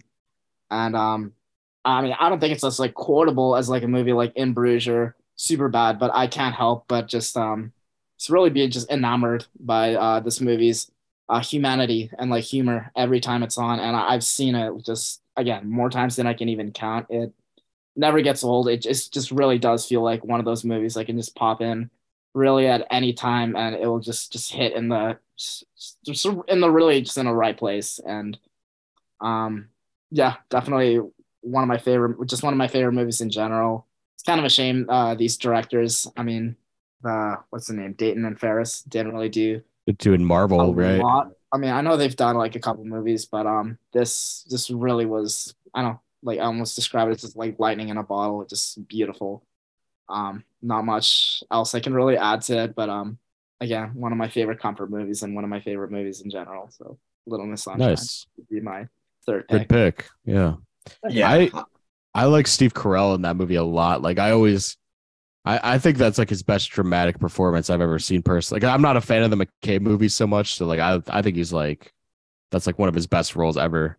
Like I remember seeing that when I loved The Office. I'm like, holy shit, this guy is like a really good actor. And obviously Alan Arkin and everyone in that movie is like so damn good. Oh yeah, no, the way I mean, all the actors just balance comedy and drama. Yeah, Tony Collette, of course. Yeah, oh, Tony Collette is fantastic in it. She's one of my favorite actresses, and definitely one of the most memorable performances, I think. Did you see Mafia Mama or whatever it's called? I have. Oh my God, I already forgot that was a thing, but no. Mafia Mama. Mafia Mama. I know, and it's like an actual movie. Is that another decapitation film of hers under her belt? Spectacular. No, dude, I agree with you, Mike. I fucking love that movie so much. Little Bit Sunshine, dude. I watched that movie. I haven't seen it in a while, honestly, but Same. there was like a good like window of my life where I was watching that movie a lot. And it's just, yeah, I agree. It balances drama and comedy like better than most movies I can think of. Yeah, it's hysterical. There's moments in that movie that are fucking hysterical, made me laugh so hard. And there's moments with them in the band for sure. Oh my God, yeah, so good. Yeah, such a crack up. But then there's moments that like really like they kind of like yank tears out of me. Like there's like it's kind of, well, I think the first scene I could think of is the scene about the ice cream where her dad's being like mean to her about that. Oh yeah. That scene kind of tears me up a little bit just to see him be like so fucking like rude to his daughter about her weight. It just fucking Exactly, yeah. I don't know, it just makes me mad. Yeah. Greg Kinnear. Greg Kinnear's a piece of shit in that movie. Yeah. Freaking jerk. But I mean, where his character goes towards the end of the movie. Yeah. There's redemption for sure. Oh yeah, there's redemption. Yeah. I mean, the ending to this movie, I think, is definitely perfect. Yeah. It's flawless. I think it just pieces together the whole movie, just brings home the message of the movie so well. Yeah. And that ending is so good. It's like life affirming, honestly. I tear up just thinking about it. Yeah. It's beautiful. Them on stage together. Yeah. So good. Beautiful it's portrait of a but, family. Yeah. Yeah. But, sorry, I thought you were saying more. Yeah, it's a good pick, man. Bill, do you want to go next? Yeah. All right. No more horror. I just wanted to throw one horror out. Number 3. God, this is so tough because I have so many on this list. I'm literally just shuffling through a list on my notes app of something to throw out. I think I'm going to go with something that means a lot to me in my heart. And I'm going to cheat. I'm going to do a little cheating here because to me, all 3 of these films kind of are an amalgamation. I all think of them as one and the same, and that is the Indiana Jones trilogy. Oh, I love that. The trilogy, not the Crystal Skull. Yeah, I don't know about that. Some weird fanfic one that came out with Shia LaBeouf. But what about the Chris Stuckman fan film? Yeah, that's canon. I was gonna say that's canon. That's young Indiana Jones. But the first 3 are just so iconic to me. They're so important to my childhood upbringing. I would always watch them on VHS coming home from school on the weekends. Anytime I was bored, I'd just throw on Indiana Jones and watch him beat up Nazis. There's just something so satisfying and affirming as a child to see like this dude who's just an archaeologist just wanting to dig up some things and put them in a museum before Hitler gets to them. It's a really iconic adventure films that I grew up loving, still love to this day. Anytime I'm really, really bored, I'll try to throw on an Indiana Jones film. But yeah, those are very special to me. Nice. Yeah, I grew up with those as well. I recently rewatched Temple of Doom after Ke Huy Quan won the Oscar. I just felt the urge to go back. And like I had into my mind, I'm like, this doesn't hold up from my childhood. Like it definitely wouldn't. And it's still like incredible in my opinion. Yeah. It's like definitely the lesser of the trilogy. But my personal favorite of the 3 is The Last Crusade with Sean Connery. Oh, that's a great one. That makes for also one of the best Father's Day films to watch. Yeah. Because their relationship is built so naturally, and you already know from the first scene where they're at and how disconnected they are, and the adventure they go on just creates a great dynamic between the two. Of course, have James Bond as his dad. That's the only logical actor to pick. Incredible casting, yeah. Yeah. That might be the best one of the trilogy. My roommate had a good point about that, where it's like it's oddly like a really personal movie for Spielberg, because like if you see The Fabelmans, like he had a weird relationship with his dad, and that movie feels like kind of like a, I don't know, like a exploration down like some past traumas he had with his dad in like an Indiana Jones movie. So I think that movie's really special too. I'm a big fan. I've actually never seen any of them. Really? Yeah. Oh man. That's like one of my biggest like blind spots and like sins when it comes to film. Like I just haven't seen any of them. I mean, I always heard about them as a kid, but for some reason they never really I never came across them. So one of these days I have to watch them. Yeah, just don't watch Crystal Skull. This is what the advice I'll give. No, you can skip that one. I actually did watch that one in the theater when I was a kid. What? With no frame of reference for the other three, or fuck Nope. it. Yeah, I don't remember anything about it except for that horrendous ending that has to do with aliens. You're just like, who's this? Who's this old ass man in fucking khakis running around in the prison? Why is Shia LaBeouf here? Yeah, all I knew was that it was the old man and then the kid from Holes. Yeah. Dude, Holes is a great comfort watch. I'd like unironically. That Holes is actually on my notes app list. Really? I'm looking at it right now. I'm not gonna bring it up, but yeah. I didn't even think about that one. Fuck, dude. Holes is an ultimate like comfort film for me. Like, yeah. Well, what Bill was saying, like movies that you'd throw on as a kid, just like constantly. I threw Holes on like probably every week at some point. Like, man, they're going to God's thumb again. Hell yeah. I recently had a conversation with people about how Holes is essentially, I think, Carlos, you were there, how Holes is essentially Stalker, but for the US. Like they go to the green zone. Yeah. What if at the end of Stalker, they're just like, they start eating onions and like water the ground. Yeah, and you also have them like laying down in the water because they're all soothed and like speaking philosophy. Wow. It's a good. Yep. I never thought of that. Madame Zeroni is the stalker that leads them. Madame Zeroni will climb the mountain. If you forget to come back for Madame Zeroni. Tarkovsky's Holes. Jesus. Oh, that's great. That is Shia LaBeouf's finest hour right there. He peaked. He definitely peaked in that film. He peaked in Holes, yeah. Also, John Voight and Tim Blake Nelson's peak too. Oh yeah, and Patricia Arquette is in it. Just Sigourney Weaver is in it too. It's crazy cast. Complete Kino cast. Wow. Yeah, Henry Winkler's like his dad, right? In that movie. Yep.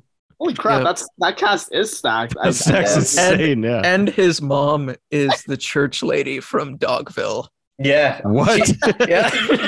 What is happening? She's also the bus driver from Forrest Gump, and she's actually in a lot of like fucking great movies. Yeah, she's actually she's also the second victim in House That Jack Built.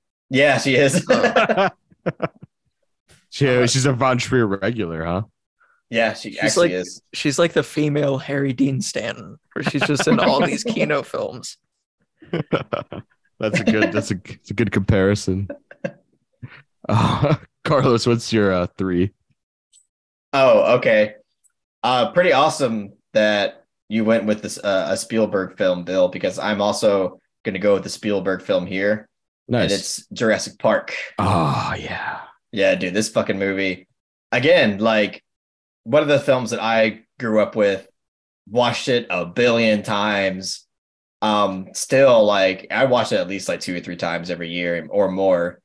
And to me, it's just a super comforting movie. Even as a kid, like it was a terrifying movie, but like not enough to traumatize you, but like just enough to make you feel super on edge as a kid.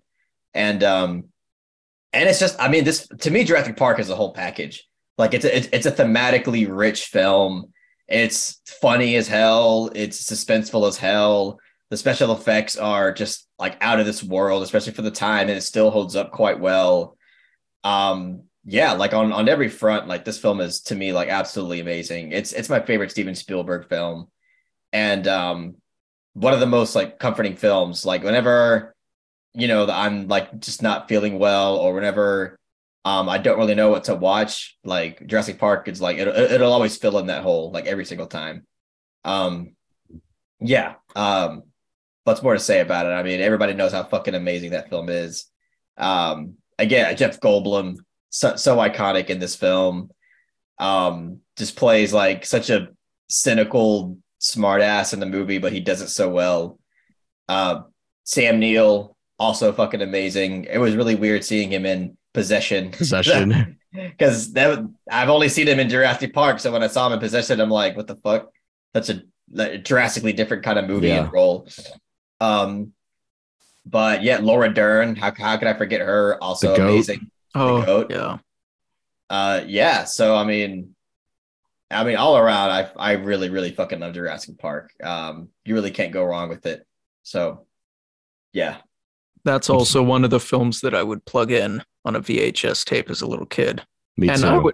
I would actually mute the TV with friends, and we would speak the voices of the dinosaurs. Like I'm really bored. Wow. Great pastime. That sounds like a great time. Yeah.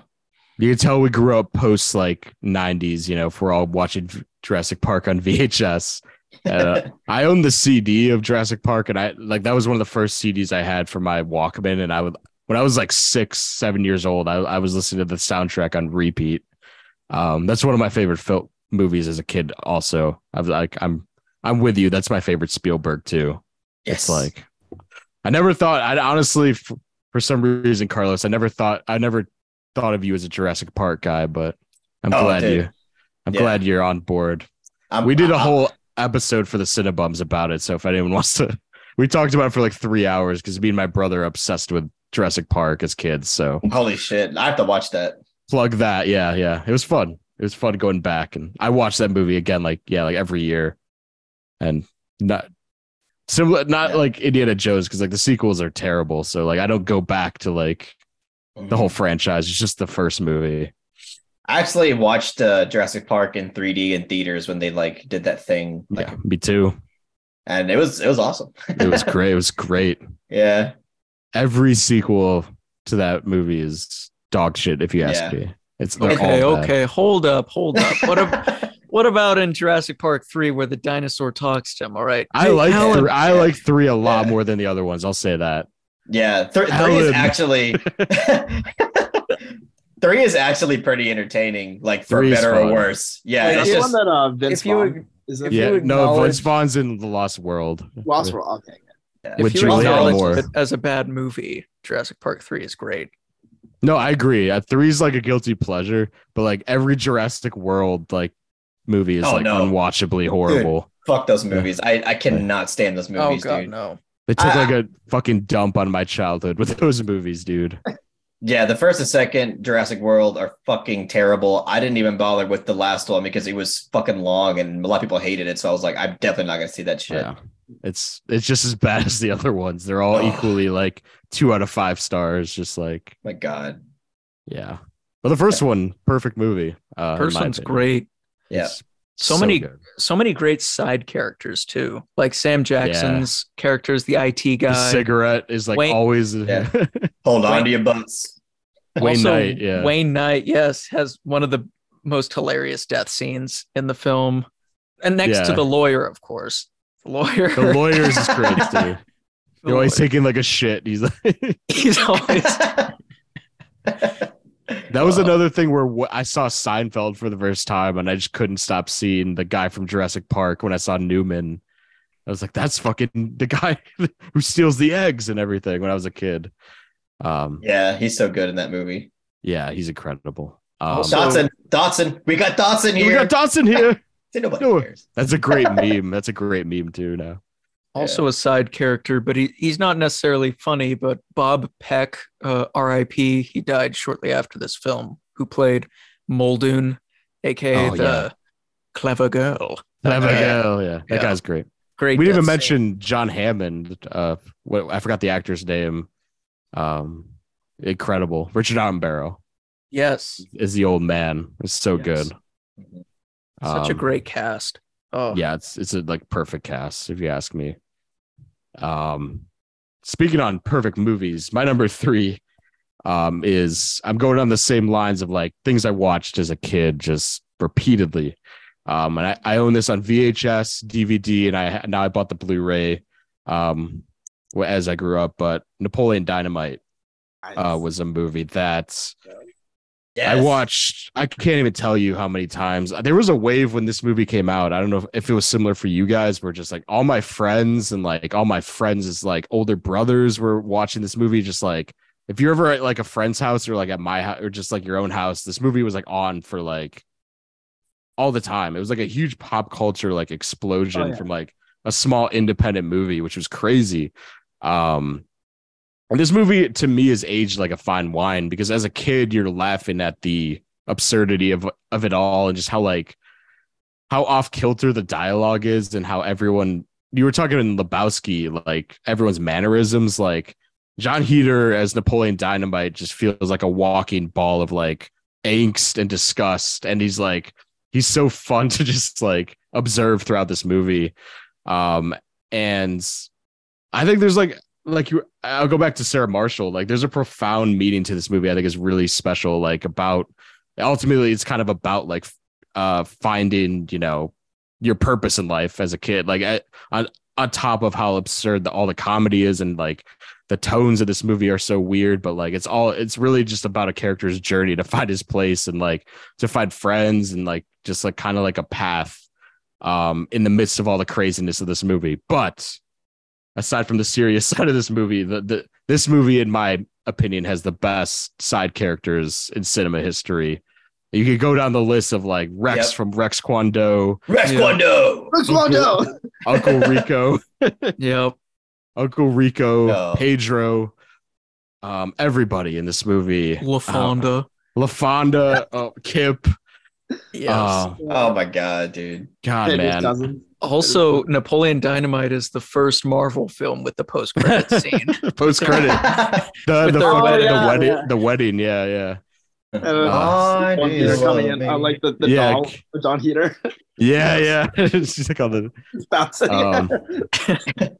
But like the opening credit scene with like the food and everything, just like from the second this movie starts, it's like it brings me back to being a kid and like and even watch it, I still find new things I love about this movie every time I watch it. It's just like it's so rich, it's so unique.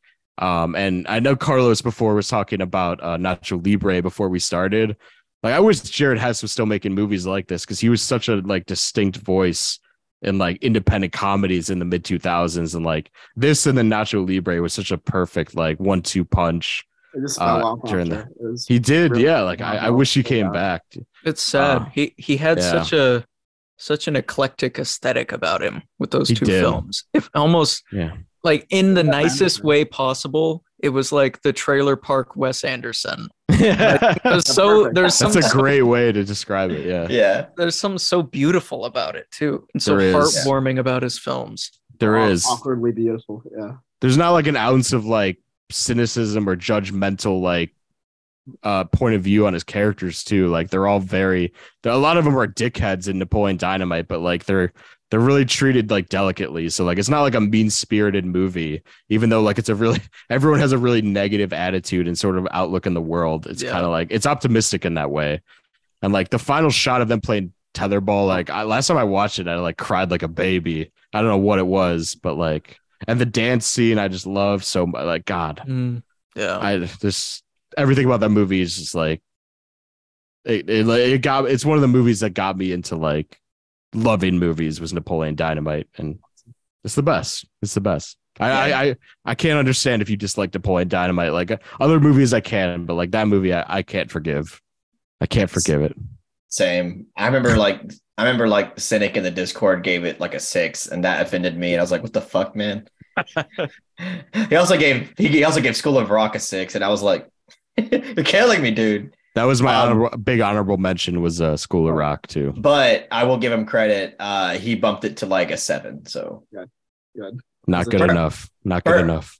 For Napoleon Dynamite, not for School of Rock. But But anyway, yeah, I love Napoleon Dynamite so fucking much. I'm really glad you talked about it because that film, my God, dude, it's, again, like one of those films, like it doesn't matter how many times you watch it, it's just fucking hilarious.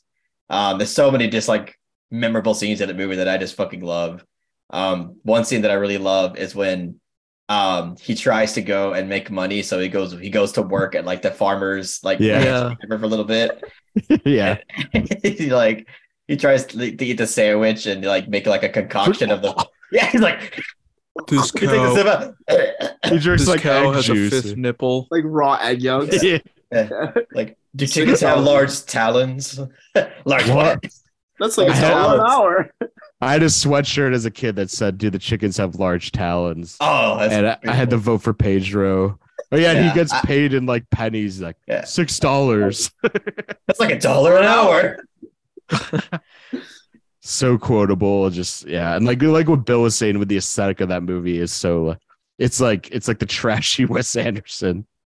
Also, another comparison with their dialogue is it kind of harkens to Yorgos Lanthimos, sort of. Yeah, 'cause yeah, everyone yeah, just yeah. speaks. They don't speak like Oh. human beings. They just talk so weird.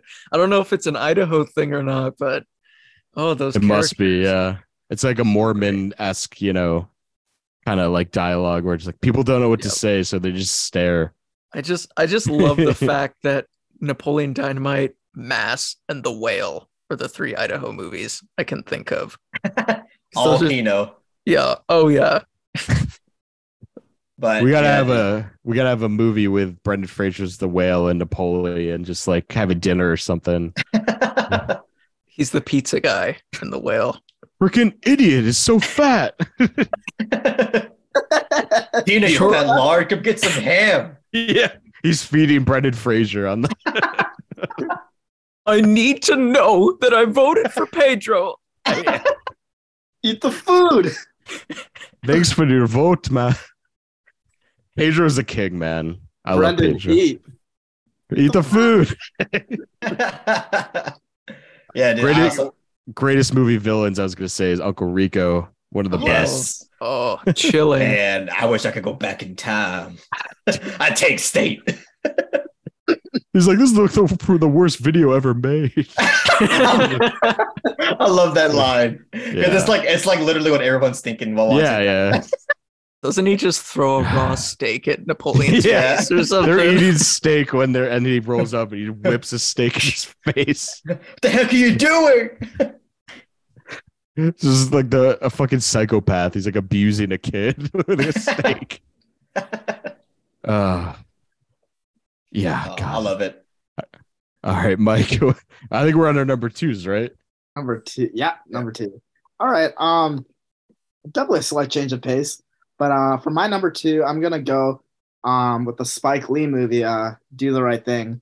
Oh shit. But yeah, so this is only a movie I've only really gotten into in the past couple of years. So I don't have like any like I don't know, long-term like childhood like memories with it. But this movie I've just noticed every time I've watched it, it's just endlessly enjoyable. While I mean there's the commentary in this movie on like racism and just like just different races and like the dynamic and like a community is amazing. But like this movie's so colorful, like the cast of characters is so expansive that there's just so much to pick up on every time you watch it. Just like it's so funny. I don't think there's like a bad performance in it at all, and I think just paired with like the screenplay, which is I think it's just brilliant. Just really makes it just a movie I can just vibe to really any day of the week. I've watched it with like friends.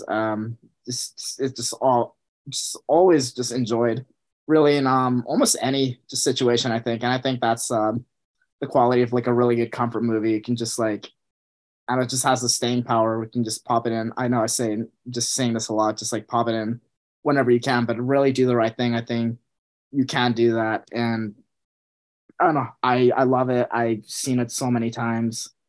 And yes, I mean, Spike Lee himself, I mean, he plays Mookie in this movie, and I think he's fantastic. I think he's actually a great lead. I love his chemistry with Danny Aiello in this movie, who plays Sal, and his sons with played by John Turturro, and I forget the other actor. I'm sorry, but I think their central dynamic is very, very interesting, very entertaining, and the way this movie just builds and builds to the end, it keeps you on the edge of your seat, but it also just it just stays consistently just entertaining and just like fresh, just throughout its whole 2 hour runtime, and I just really love it, and yeah, that's my number 2 pick. Do the Right Thing. Such an incredible film. It's Perfect movie. amazing. Yeah. Masterpiece, in my opinion. I agree. It is. I kind of want to save my thoughts because I think we're going to talk about it on our 80s episode, but Oh yeah. I adore that film too. It's my favorite. It's up there as my favorite, one of my favorite Spike Lee movies. It's like, it's perfect. It's easily my favorite for Yeah. sure. I've seen quite a few of his movies. Seen this, like Bamboozled. Bamboozled is, Yeah, I think like Defy Bloods, but not much else. But this is easily stands above them all. incredible. Malcolm X is pretty good. Malcolm X. Yeah. Oh, I thought you were going to make an old boy joke. I'm noticing with a lot of our picks is we're picking movies with really great ensemble casts, and Do the Right Thing is it's just as incredible. I love we haven't mentioned Ossie Davis as Demare. That's incredible. My favorite character. Yeah. So good. Yeah. And Giancarlo Esposito is bugging out, which makes no sense. Like, he does not seem like he would play that kind of character, yet he does it so well. Oh. You look at Gus Fring and that guy, like they're polar opposite tonalities, like performance. Yeah. Like, I just think it's like amazing that he's basically like the center. Well, like close to the center of this movie. Like, he sets in motion like a lot of like what leads up to the conclusion. But right, he's so good in this movie, so like out of control. Sam Jackson, I really. Giancarlo Esposito in this. He is bugging out to me in this movie at least. And yeah, amazing performance, just all around. Yeah. So good. You mentioned ensemble cast. Like, another honorable mention I had was Boogie Nights, because like that's like my favorite all time ensemble cast and one of my favorite movies in general. Like I was thinking comfort watch, but like that movie gets really upsetting in the third act, so not as quite as much of a comfort. But anyway, yeah, the ensemble thing, it really resonated. But yeah, Bill, what's your number 2? What do I got? I'm going to keep on this train Mike has got us here, because I'll be honest, as much as I love uplifting films, I also love movies that just kind of tear me apart. Sometimes we need a good depressing film, but I'm going to put a spin on it. This is a film that depresses me, but at the end is so uplifting, in my opinion. That is 2020's Another Round from Thomas Vinterberg. Wow. Yeah. Sweet. I just noticed on my Letterboxd that it's one of my most rewatched films. I think I've seen it 7 or 8 times since its release. And every time I watch it, it brings me this appreciation for life. Although it is a film about alcoholism and how dangerous that can be, there's an ending sequence. I won't spoil for anyone who hasn't seen it, but it's so beautiful. It really is. It's so, I can't help but smile and resonate with Mads Mikkelsen's character, the feeling of just losing yourself in your work, or just not being yourself and having to resort to alcohol to feel something, feel joy. Some people have that in their lives, and that sucks. But Another Round tackles that theme so well. And it's interesting because Thomas Vinterberg originally was just going to make it a very depressing outlook on alcoholism, but his daughter died tragically in a car accident a week into filming the movie, and through his grief, he delayed the filming of the movie and rewrote the script to have that uplifting ending. And I think that just adds a whole cherry on top to how important this film is to people, and to me, how personal it is for me. And I'm so glad that it won Best Foreign Film at the Oscars. It was totally deserving. It's definitely one of my favorites of 2020.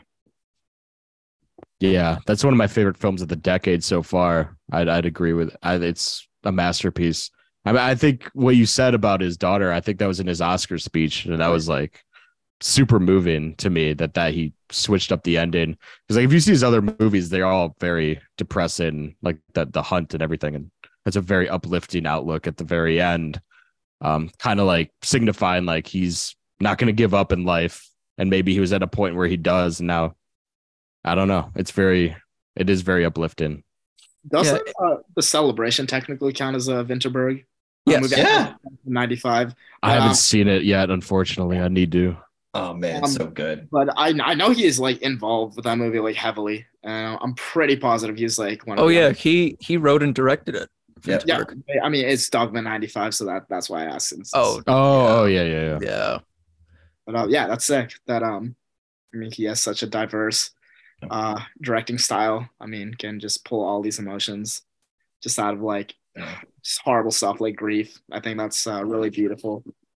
Another Round is a film I've only seen once, but I remember it so well, and it was such a fucking great movie. Honestly, that's a film that I really need to watch again. I loved it enough to buy it on Blu-ray, so I really it's so due for a rewatch. Amazing movie though, and definitely one of the best endings of like the decade. Just amazing. See, like totally filmmaking, just so life affirming. Just what a really great movie, and especially an amazing just final like 10 minutes for sure. Yeah. Even though I said it's like a depressing film, there are a lot of great moments of comedy when they're drunk at the beginning of the film, like when the teachers supermarket. when the teachers start testing out the waters of consuming vodka in the bathroom and figuring out strategies of how to conceal the alcohol in their breath, or Tommy's character where he's the coach of the little kids and is just obviously drunk off his ass, but the kids have no idea.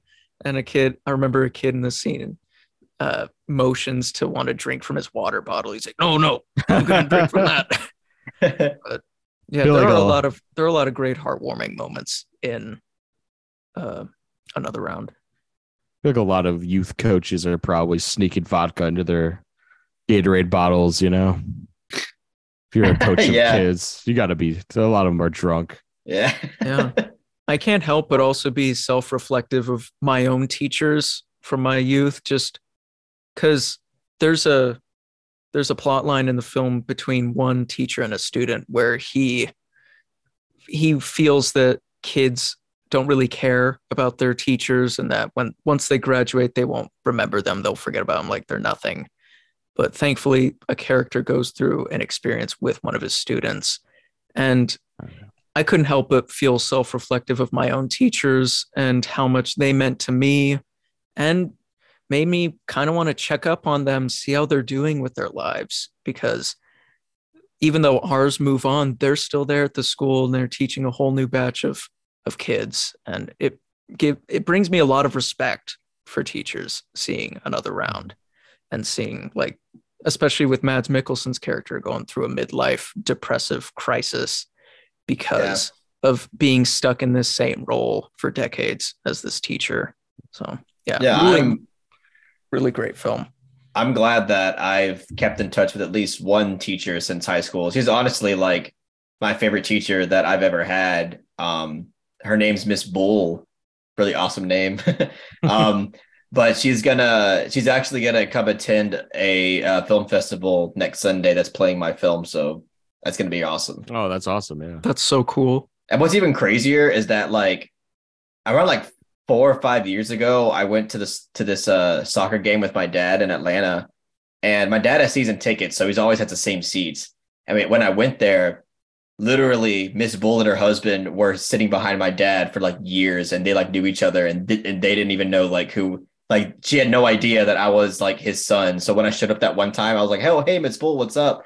And they were just like, holy shit, that's your son? I'm like, yeah. Like it was like the craziest fucking thing I've like ever witnessed. That's wild. But yeah, so shout out to Miss Bull. She's an amazing person and teacher. And I'm glad that you brought that up, Bill, because that was definitely one aspect of the film that I remember I really loved. Same. Shout out to all the teachers out there. Like, in all honesty, like they they're doing the Lord's work. And I still talk to a lot of professors from college, and just like those relationships are, I feel like it's like a two-way thing. And it means a lot to me and them too. Like they actually got through to somebody, and it's really beautiful stuff. But yeah, Carlos, you're number 2. You want to do it?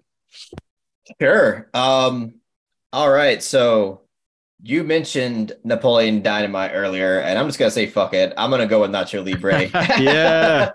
Yes. I'm To just gonna Jared go with Hess. Let's go. Yeah. Oh my God. Yeah. And that's why I'm glad you brought up Napoleon Dynamite, because now we get to have 2 of my most comfort films on this video.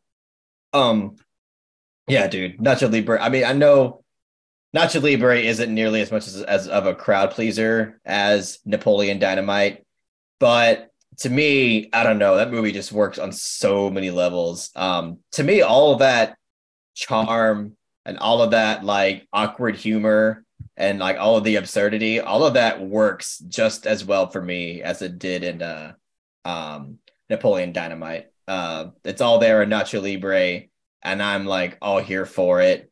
Jack Black is, maybe besides, a few other like actors, I think he's one of my favorite comedic actors, if not my favorite comedic actor. He's in so many of my favorite comedies, Tenacious D, School of Rock, and fucking Nacho Libre. I just love the guy so much, and I just love his role here. It's just like, it's just, there's something just so like hilarious to me with Jack Black playing a Mexican. It's just like the most amazing thing I've ever seen, and him doing like that accent the whole movie is just like, to me, that's like creme de la creme cinema. It's just so good. Les Fish Chocolat. Yeah, Les Fish Chocolat cinema. Yeah, it's just this movie again. Like for me, like from start to finish, this film is really funny, and it's just incredibly wholesome too. And that's why I consider this like high up there as my comfort film, because it's just such an uplifting and wholesome and harmless piece of filmmaking that I could just watch it like any time of day at any point, rewatch it as many times as I want, and all the value and everything that I get from it for the first time is still there. And even more so, it just gets better with every rewatch too. So yeah, I know it's not everybody's cup of tea, but like for me personally, it's fuck so that. Fuck those Fuck people. the haters. Don't love Fuck Nacho. the haters. I'm Yeah. so glad. I'm so glad you included that on your list, Carlos. Because if no one was gonna do it, I was gonna put it at my number 1. Because that movie is so good, so iconic. Hell yeah, dude! I need to borrow some sweets. Yes, I was Chancho. I want to win. I want to win.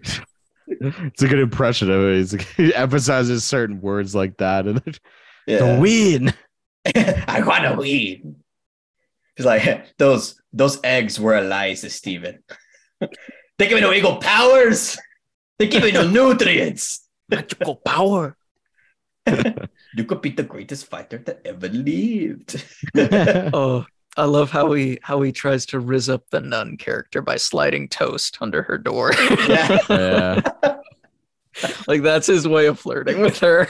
Yeah. I like when when they're in the room like talking, and she like gently like touches his leg. You hear like a wolf howling in the in the background. Oh, right. It's just like little like it's a very quirky film. Again, like we said Ed, like earlier, it's like a Trailer Park Wes Anderson. Yeah. I love that term so much. It's like it's perfect. Yeah. But like all the quirks are there in the same way that you would see like in a Wes Anderson film. And it just all works so well for me. I deeply adore that film so much. I love how Jared casts so many non-actors too that have such incredible lived-in dynamic faces too. Yep. Like I'm just imagining like the guy who regularly attended all of Nacho's fights. You know, that guy who has the horn. Yeah. I love that character so much. We don't even know his name or no dialogue from him, but he just has such a memorable face and expression throughout the film that I can't help but love his character and his presence. Yeah, he was like Nacho's like number one fan, like since the beginning. Yeah, he was the cynic of the Misfit Pond right there. True. Oh wow. Yeah. Well, I'm glad that y'all are on board with it because, god damn it, I really love that film a lot. Yeah, no, I was going through Jack Black's filmography, and he's like the king of comfort movies too. So you mentioned School of Rock, and like I love Kung Fu Panda a lot. I don't know about you guys, but like that's a huge comfort movie for me as a kid. Oh yeah. He's just such a he was doing good things for sure. Alrighty. I'll do my number 2 then, I guess. I'm kind of like Bill. I have a bunch of Blu-rays next to me that I'm kind of shuffling through and just choosing. Damn. I'm going back to Kino. I got a Criterion in my hand. And this one's actually a shout out to you, Mike, because I know you love this movie too. It's a Mike Lee film that I love. I know. Oh shit! Oh shit! What is that? Sweet. Life is Sweet. Oh. Fantastic. I think I've talked about it on an episode with like underrated criterions or something like that. So I won't reiterate all what I said before, but like in terms of comfort, like this really takes the term comfort watch kind of literally, because this movie is like designed to make you feel kind of like enamored and in tune with this family's day-to-day life. And yeah, and like it's a very wholesome outlook on like it depicts a working class family like a lot of Mike Lee films do, and a lot of them I love him. He's one of my favorite directors, but a lot of them do kind of like delve into the pitfalls of like capitalism and alienate, like loneliness. Like if you've seen Naked, like it's a very cynical movie, but like Life is Sweet is a really like life affirming kind of depiction on the working class, and I think that's really rare, and I think that's really, like, no pun intended, like a really sweet thing to depict, which is, and like even though if you've seen the movie, like a lot of the characters are really tragic and very emotionally kind of distant from the world, like the girl who has bulimia, and she's sort of like this left wing, like I found this movie really relevant watching it 2 years ago. Like she's a really like left wing sort of like depressed 20 something who doesn't really do any of like the things she really cares about, like the causes. She's really like talking about global warming and like the big corporations that are fucking us over, but she's like kind of like debilitated by all of it, and she just sits in her room all day. And I find that like a really like lived in sort of character that we still like. I have friends that are like that, and I was like, holy shit, like she's very much connected to like modern day sensibilities of people that are just like this kind of mentality.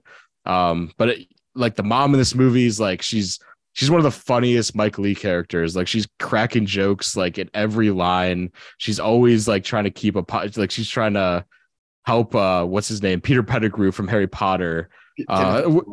Yeah, he's trying to help her with a restaurant, and he's like sexually harassing her, and she's still like down to help him. Like everyone in this movie, like they feel so lived in and just real. And like this movie just has this tone to it. Like Mike, you could speak on it too, because I know you love the movie, but it just warms me up inside. Like it's a nice pot of green tea whenever I watch this movie, and the dialogue just so rich and beautiful. And it's hands down not the best Mike Lee, but it's always been my favorite Mike Lee. So yeah, dude, I think you're totally spot on. I mean, it has been a long time since I've seen the movie. I do own it, and now I really want to rewatch it. But I think the way you described it, how it's like a cup of green tea. It is like one of the coziest movies I think I've ever seen, and like I mean the way it just balances. I know this is a common theme with a lot, especially with like my picks. Like a balance of like comedy and drama. I think the movie does it like beautifully, especially towards the end, the confrontation between I won't spoil too much, between the mother and the what's her name again, Nikolai. That's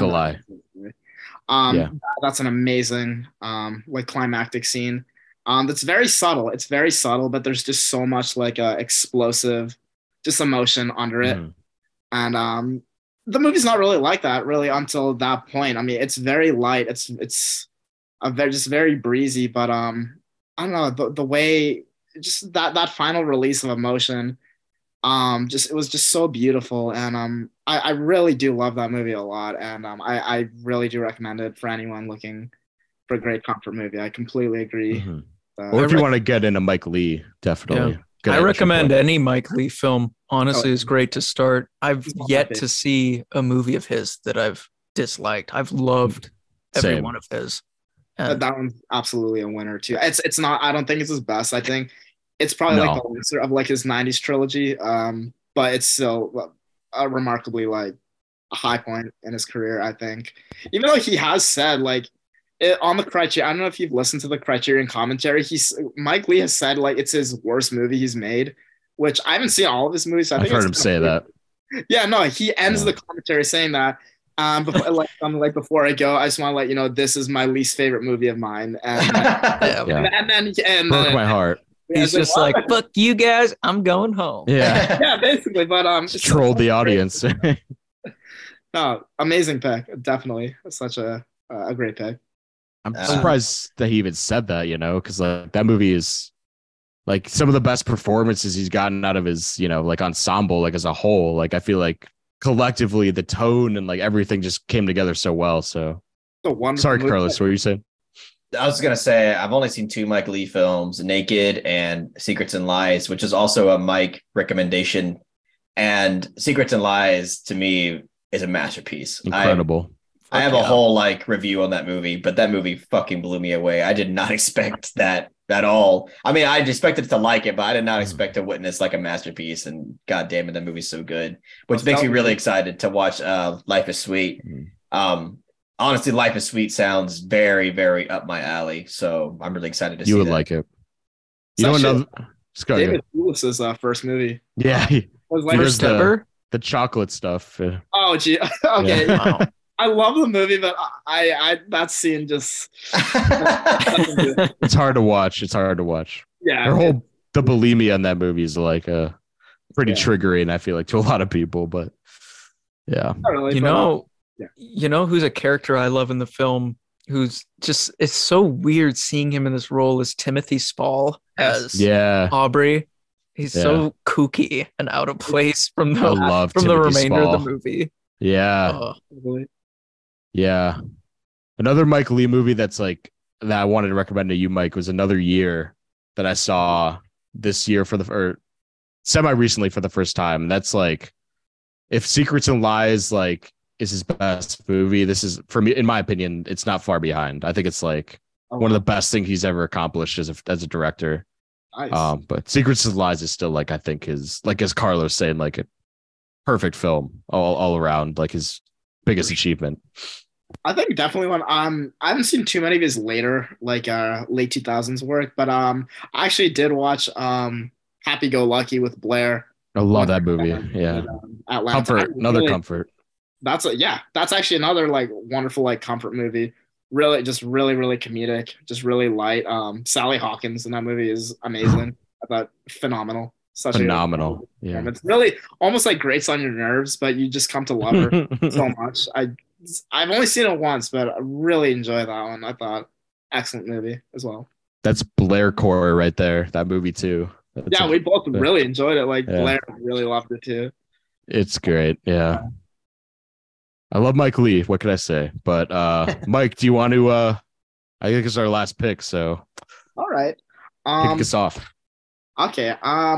So I debated putting this in my list, but I just can't help just recognize just the impact this movie has on me, and just how often I find myself putting on this movie. And it's kind of a weird pick, but Y Tu Mamá También is actually my number one comfort movie. Wow. This movie, I've seen it not like hundreds of times like some of my other movies, but like I'm always so drawn to this movie. I can just pop it in just so often, and it just puts me under this just almost like in a trance. Like this movie has just such a beautiful spell about it. It's just from like the writing, the chemistry between the 3 leads is just so real. It just almost like feels like I wouldn't say intrusive, but it's just so raw and it's so compelling. But it's like just so chill. Like the vibe of this movie is beautiful. And and that definitely the cinematography and especially the direction in this movie just helps so much. It just really it just puts you in the center of like this crazy road trip, and it's there's a sense of like relaxation I get from this movie, despite like a lot of the obviously there if you've seen the movie, the very intense like sexual like situations and more like intense emotions towards the end, but like the whole just like laid back vibe of this movie, just like a lot of the dialogue, just like the general like scenes where they're just chit chatting, and especially like that dance scene towards the end, it's just really just magical to me. Yep. And I don't know, this movie means really the world to me. I wish to like explore it like a lot more in detail because I also just love the commentary. It's really like the kind of like the socio-political commentary and like the narration that goes on through it. But just in general, I mean, as rich and as beautiful as this movie, I just think it's just so incredibly enjoyable from just start to finish.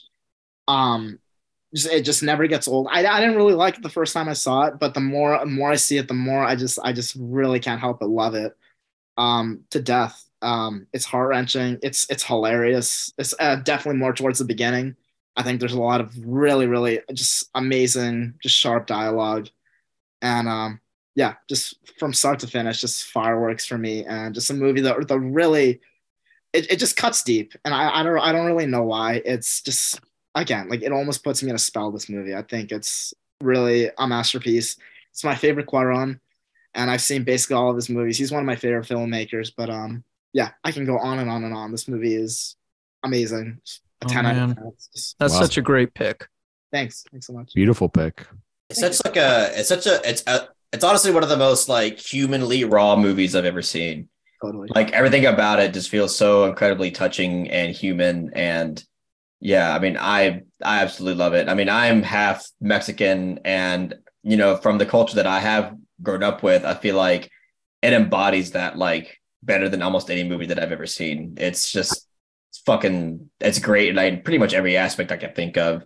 Yeah. And I can definitely see why, like, you know, it's there on your list, and I think it deserves it because it really is like, I mean, for me, it's very like, it's hard to describe the feeling that the movie gives you because it's not really like a full-on positive feeling, but it's not really like depressing. It's definitely kind of like more melancholy, I would probably describe it. Yeah, that's what one could say it was lugubrious. Oh, love that Perry core. Yeah. No, I completely feel you. Like the feeling this movie puts me under every time I put it on is it's like indescribable. I mean, again, despite like the craziness, it's so beautifully human, especially towards the end. Like I just get honestly just choked up thinking about like the last 10 minutes of this movie. I think is just such an incredible gut punch. Yeah. And it's so subtle too. Yeah, it's so subtle. Like you don't really pick up on it until I don't know, really you just let it sink in. And oh my god, the music in this movie is freaking amazing. Especially like the end credit song, the Frank song, the Watermelon. Oh yeah, that's a great song. Is so good. Such a like one of my favorite just uses of a song in any end credit sequence ever. I'm not going to spoil anything, but considering like what happens to some of the characters, I think, and if you know the history behind that song, it really is the definition, I think, of a gut punch. But it doesn't leave me like, it leaves me like sad, but I don't know, I just feel alive. I think that's the last word to describe this movie. Makes me feel so alive, and I think that's one of the best things a comfort movie can do. Just make you just feel something you just can't really describe.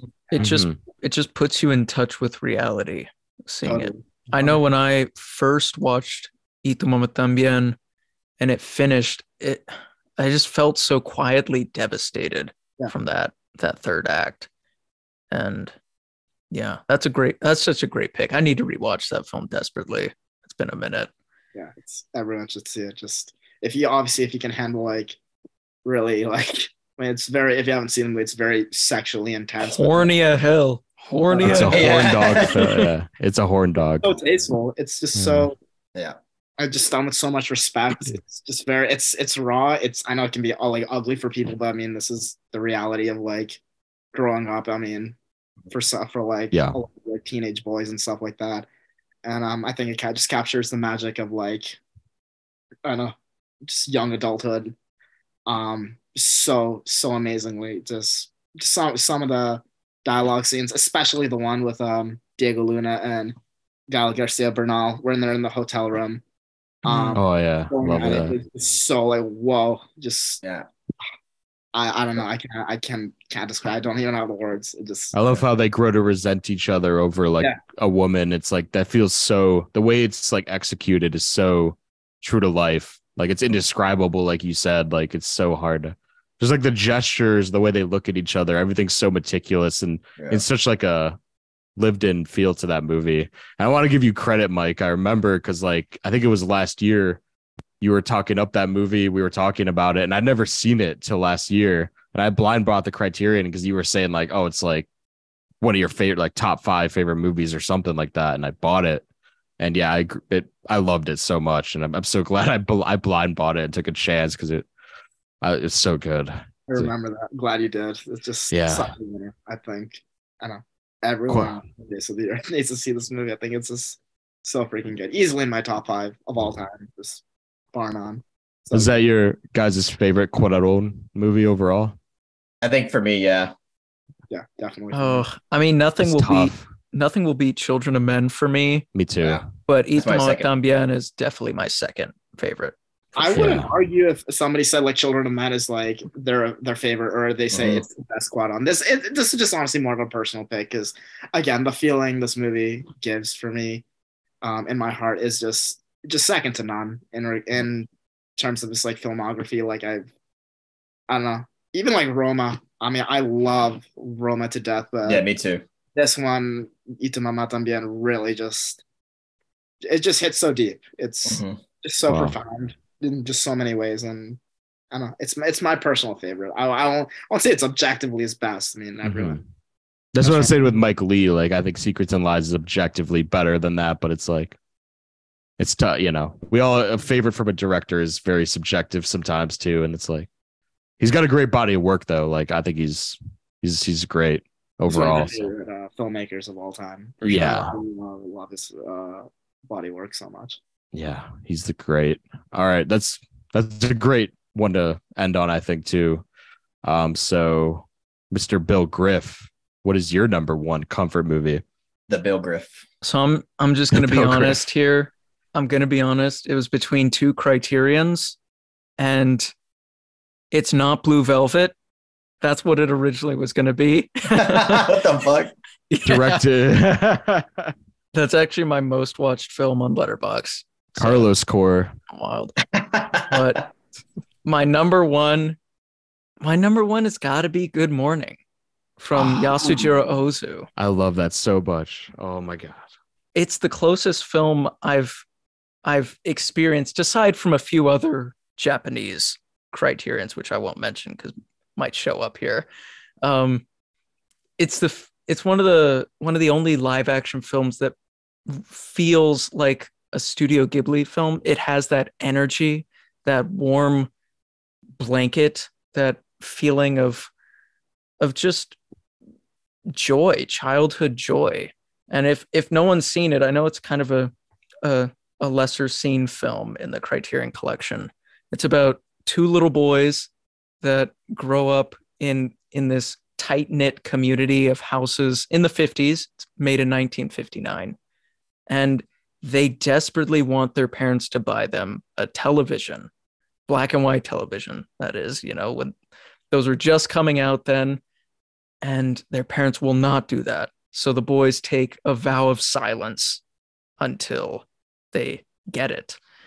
And what's funny about this film is that I think it's one of the first fart comedies to be made, because there's this plot that happens in the film where they pull each other's fingers or they tap each other on the forehead and then they fart. And that's the joke. But the farts are so weird. They don't sound like a standard fart sound that we'd hear on TikTok these days. It's like a It's like some weird ass indescribable sound that is so hilarious. There's also a kid I love who attempts to play the game with them, but every time they tap on his forehead, he shits his pants. Yeah. And he has to go back home and get it. He always leaves. Yeah. Oh, not only is it just like a really warm type of film to me, but it kind of also speaks to Western influences on Japanese children at the time.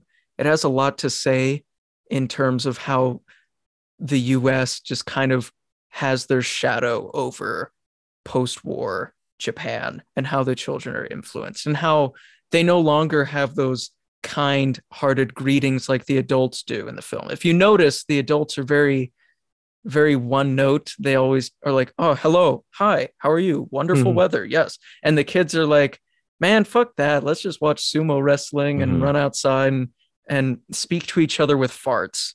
There's something so simplistic about the movie that I love and adore.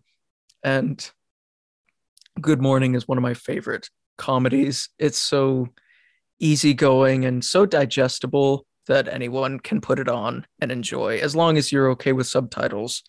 But yeah, Good Morning. It's one of my favorites in the collection.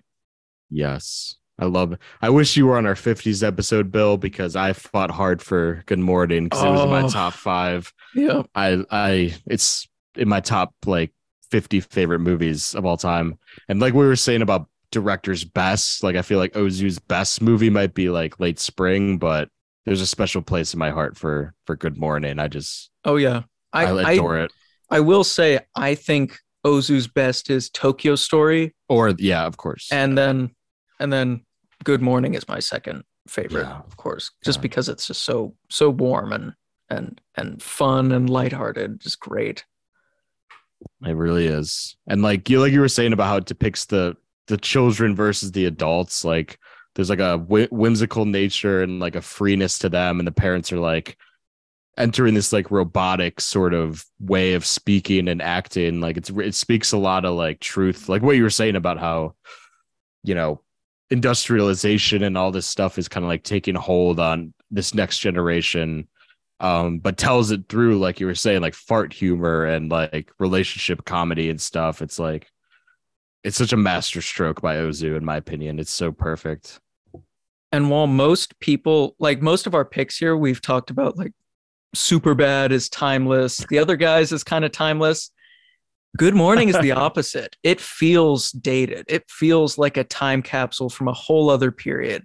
It just like not just the fact of the television being a new invention, but yeah, just how tight knit the community is in the film, because nowadays we don't have that kind of luxury of going next door to our neighbor to strike up a conversation every morning like these people do, and how gossipy the women are with each other. That's a whole other comedic dynamic. And how all the men just go to one bar to get drunk and complain. Exactly. Like, yeah. Each archetype of the family has their own position in life that they have, their own cog in this machine of life. Exactly. But it's such a joyous life to see on display that I can't help but love it and fall in love with it every time I see it. Totally. Bill, Mike and Carlos, have you guys checked out Good Morning yet? Yeah, I love it. I personally haven't yet. I've actually not seen any Ozu movies, unfortunately, but there's actually a theater in Boston that's actually going to be playing all of Ozu, well, like 13 of Ozu's movies. I might, and I think Good Morning would be playing there. So, I mean, Bill, you definitely sold me. Ooh. You gotta watch out, though. I have a feeling the art house crowd. Yeah, I was gonna say the crowd. I was just they're gonna die crowd, laughing at that. Oh shit. yeah, crap.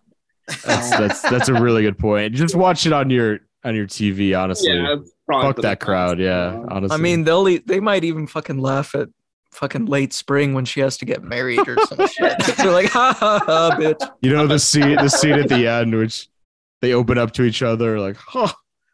Fucking feel it. Wait, feelings? What the fuck? Yeah. Yeah. I'm repressed and I don't know how to deal with it. That's usually what it is. You know? That's exactly what it is. Yeah. Mike, I was telling you about the movie Little Men which is a remake of Good Morning that Ira Sachs directed. Oh, that's a remake. Oh wow, I didn't know that. Spiritual. It's the same plot as Good Morning. It's like based in New York. It's very similar, but like that's a quick plug to another movie I love that came out in like 2012. That's technically a remake of Good Morning. So Bill, also, if I'd recommend that to you if you love Good Morning, it's so good. I've heard of it. I haven't seen it yet though. It's fantastic. Yeah, I don't think I've heard of this movie. Oh, Greg Kinnear. Okay. Yeah, Greg. Yeah, we were just talking about Greg Kinnear's another shithead dad in that. Yeah. No, thanks for the rec, and yeah, I'd love to see Good Morning eventually. I know, like especially in the chat, it's Good Morning is very beloved by those who've seen it. I mean, Yeah, recommend it. I love Good Morning quite a bit, but I mean, Late Spring to me is, I don't want to say it's on a whole other level, but to me that's like a masterpiece. Yeah, It's not. I wouldn't say it's like a comfort film necessarily. It kind of is in a way, honestly. Yeah, But, all of them are. Every Ozu movie's comforting to me, but yeah, but I don't know. I don't want to spoil it too much. I won't say much, but yeah, there's a pretty big reason why I wouldn't like be confident to say that it's full on comfort film. But it's still a fucking amazing movie. that's awesome. Yeah, agreed. It's definitely sold me on it. Yeah. Yeah. That's an amazing pick. I would have picked it myself too. Honestly, it means a lot to me as well. Carlos, what's your last one, man? All right. So we were talking a lot about ensemble casts earlier, and this one perfectly embodies that notion. And it's also a Criterion. So I'm going to keep the Criterion train going. And it is Life Aquatic, Steve Zissou. Interesting. Okay. We didn't have a Wes Anderson yet, so I'm glad we got a Wes in there. Yeah, I thought at this point we would get at least one Wes Anderson from each person, but we got 2 Trailer Park Wes, but we don't have the we didn't get a real Wes. Yeah. Yeah, Life Aquatic. Life Aquatic is actually my personal favorite Wes Anderson film. Obviously, I wouldn't say it's his best, but to me, this film like resonated with me so much, like personally, and like the comedy and the wholesomeness of it. And just like the overall concept and setting of it, like with the ocean and everything, for some reason, just really resonated with me. And it's definitely my most watched Wes Anderson film. I watched this film a shitload of times. So is Jen. I think Jen has seen this movie somehow more than I have, but she also loves this movie. I love this movie. Again, ensemble cast is incredible. Bill Murray. I mean, just like every Wes Anderson film has an ensemble cast. Bill Murray, Owen Wilson. Willem's so good in it. Willem Dafoe. Yeah. Oh my God. Willem Dafoe's character is so, I think he might be my favorite character in the movie. Me too. So good. Incredible. He's hilarious. Top 5 Willem Dafoe fits in that film. Oh yeah. With his shorts. Yeah. For sure. Kate Blanchett is in it too. Yeah. I mean, remember that. Yeah, she's the she's the reporter, right? She's the love interest, right? Yeah.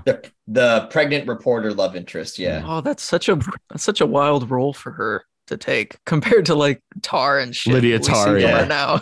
I think that was before she was like a superstar, reliable actress. She was still.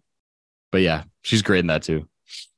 Yeah, and I don't know. To me, the movie is just so fucking funny. Like I find like almost everything about this movie absolutely hilarious. And I know like in terms of Wes Anderson's filmography, Life Aquatic is a bit more like on the divisive side. But to me, like Life Aquatic is just works on every single level. I love this film from beginning to end, and it actually gets quite dramatic. In a way that actually usually gets tears out of me. So, in that way, it's not like the most perfectly, emotionally safe movie that's just good vibes the entire time. But overall, this film is like the embodiment of good vibes. And it's just a beautifully presented film. Obviously that Wes Anderson, symmetrical, very like calculated, constructive style is here with this film.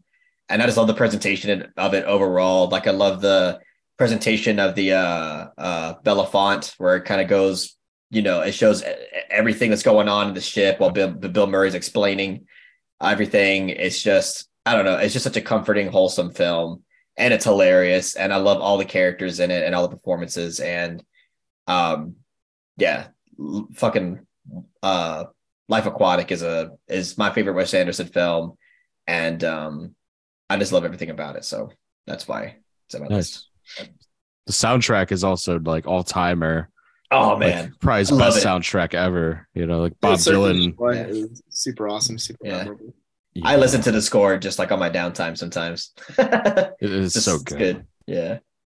Yeah. I mean, we had to have a Wes Anderson at some point, and I'm glad it's that one too. That's not even like I was gonna say Fantastic Mr. Fox is like an honorable mention because like that's like the most typical answer I feel like for that, but Aquatic's great, and yeah, he's the king of comfort for like girls on Tumblr and shit like that. So and Carlos yeah.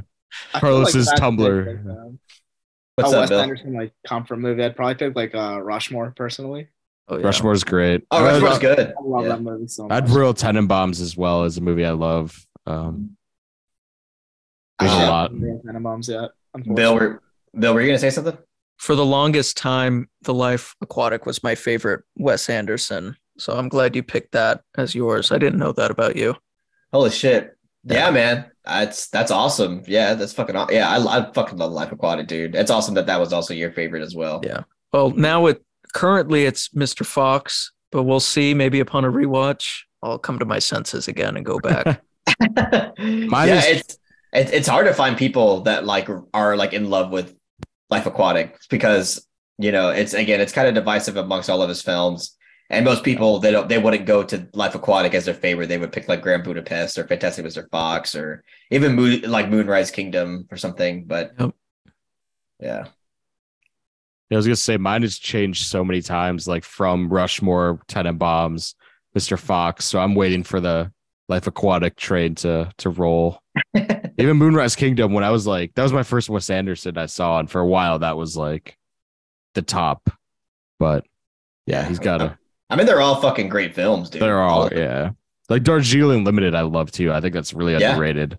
Yeah, I watched that for the first time, maybe 4 or 5 months ago, and I loved it. It's great. I'm very excited for Asteroid City. Like whenever he has a new movie, like I rewatch a ton of Wes Anderson movies and just get in that zone. It's always fun. Hell yeah, that's a good one. All right, let's finish this. This is the most obvious pick of the night, but I have to pick it. I mean, Bill, you mentioned Ghibli, so I have a Ghibli, and it's my favorite Miyazaki movie.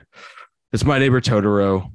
I mean, we made an episode about comfort watches. How could I not talk about it? Hell yeah. I saw this movie actually at the AMC Ghibli Fest that they do every year. Yeah, I saw it a month ago with a friend who'd actually never seen it, surprisingly, and he loved it. And while watching that movie, just like I was going through a tough time, and this movie really just kind of like brought my head above water again.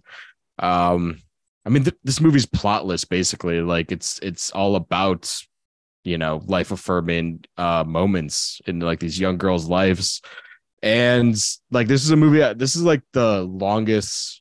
I kind of did a thing where I looked at my favorites list and I saw like what movies are like the longest lasting from when I was a kid.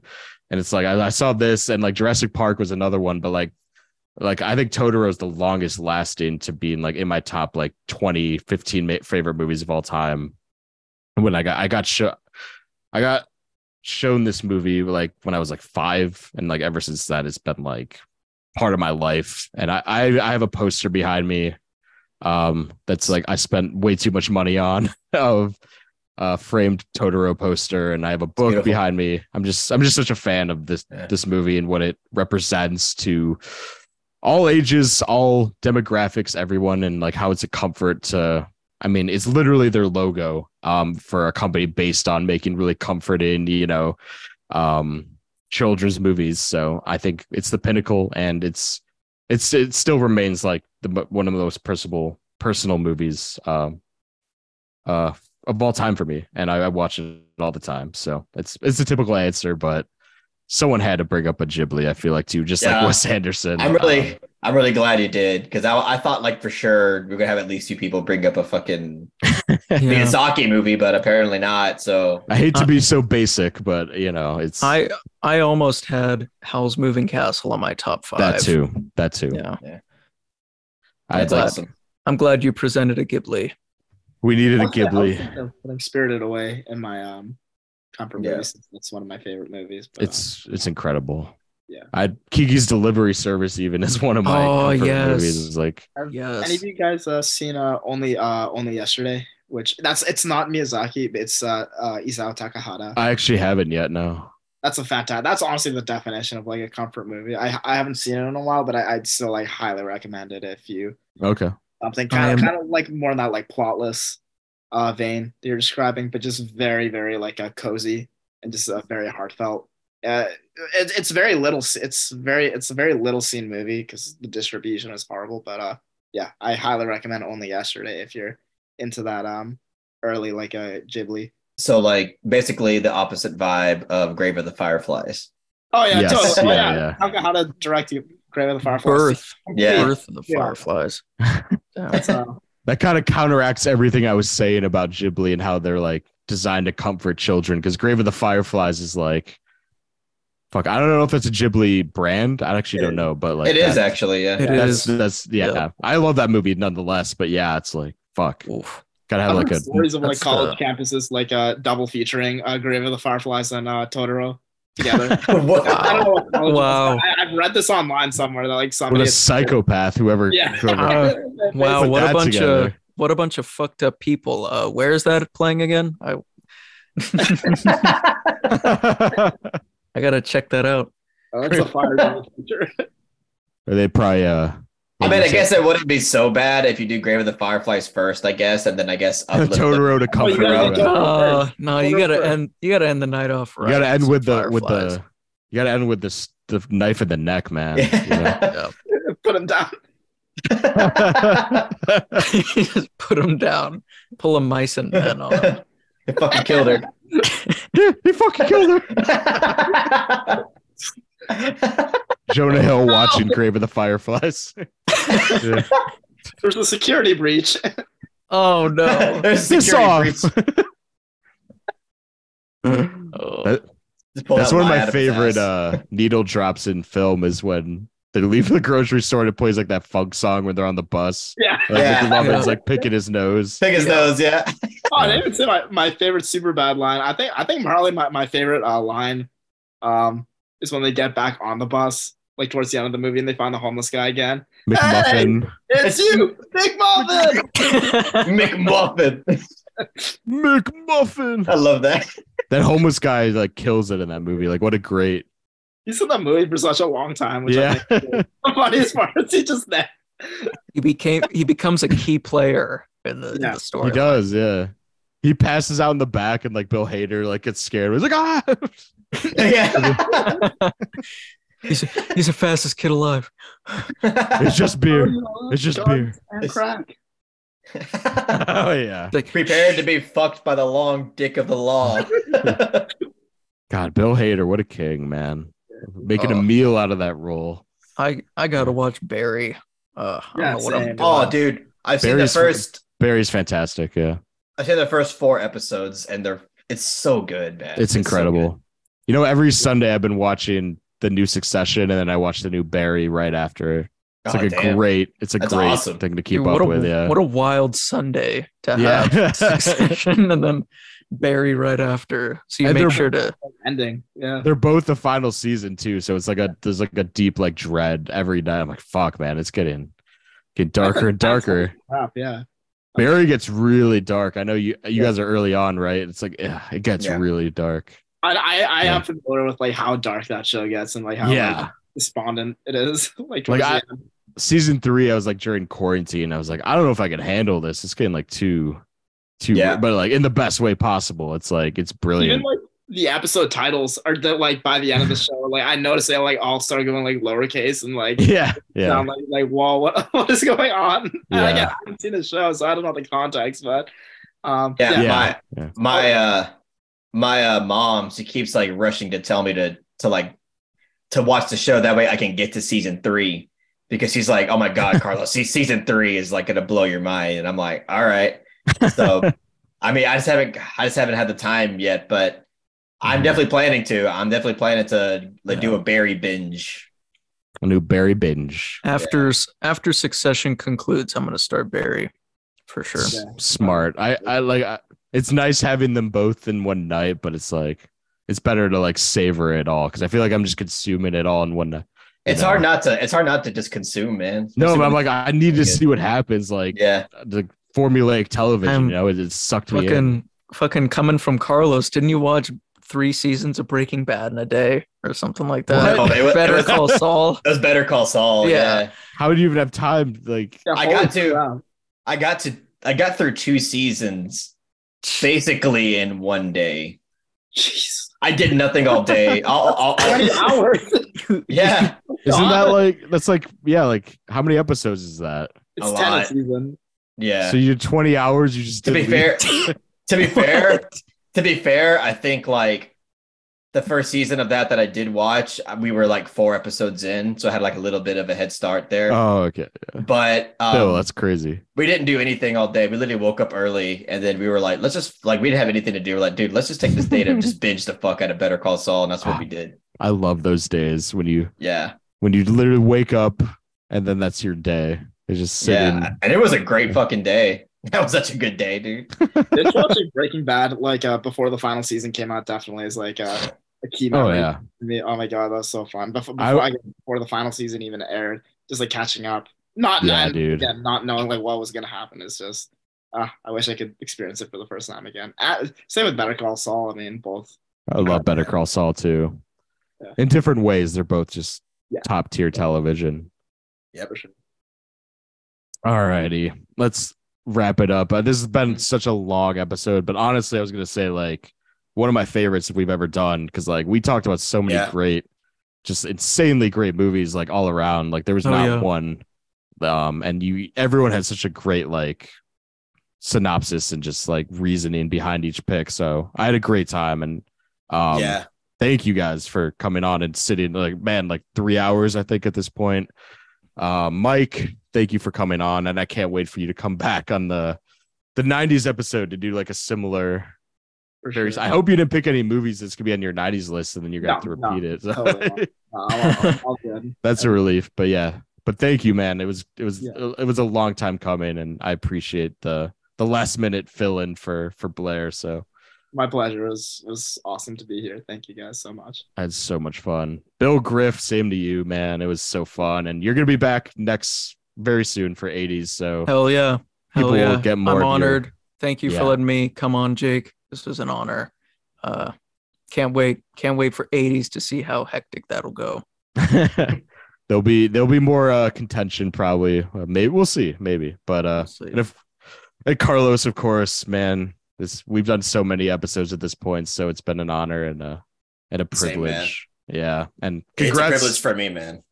Yeah, totally. I was gonna say congrats on the film festivals too. I know every time you come on, you have a new film festival that we're just at. So you're obviously in the midst of a lot of good career stuff. So thanks, man. I appreciate that. Yeah, it went really well. It was a lot of fun. It was a great experience. I got another one coming up in I guess like a week and a half now. So I'm really pumped for that one as well.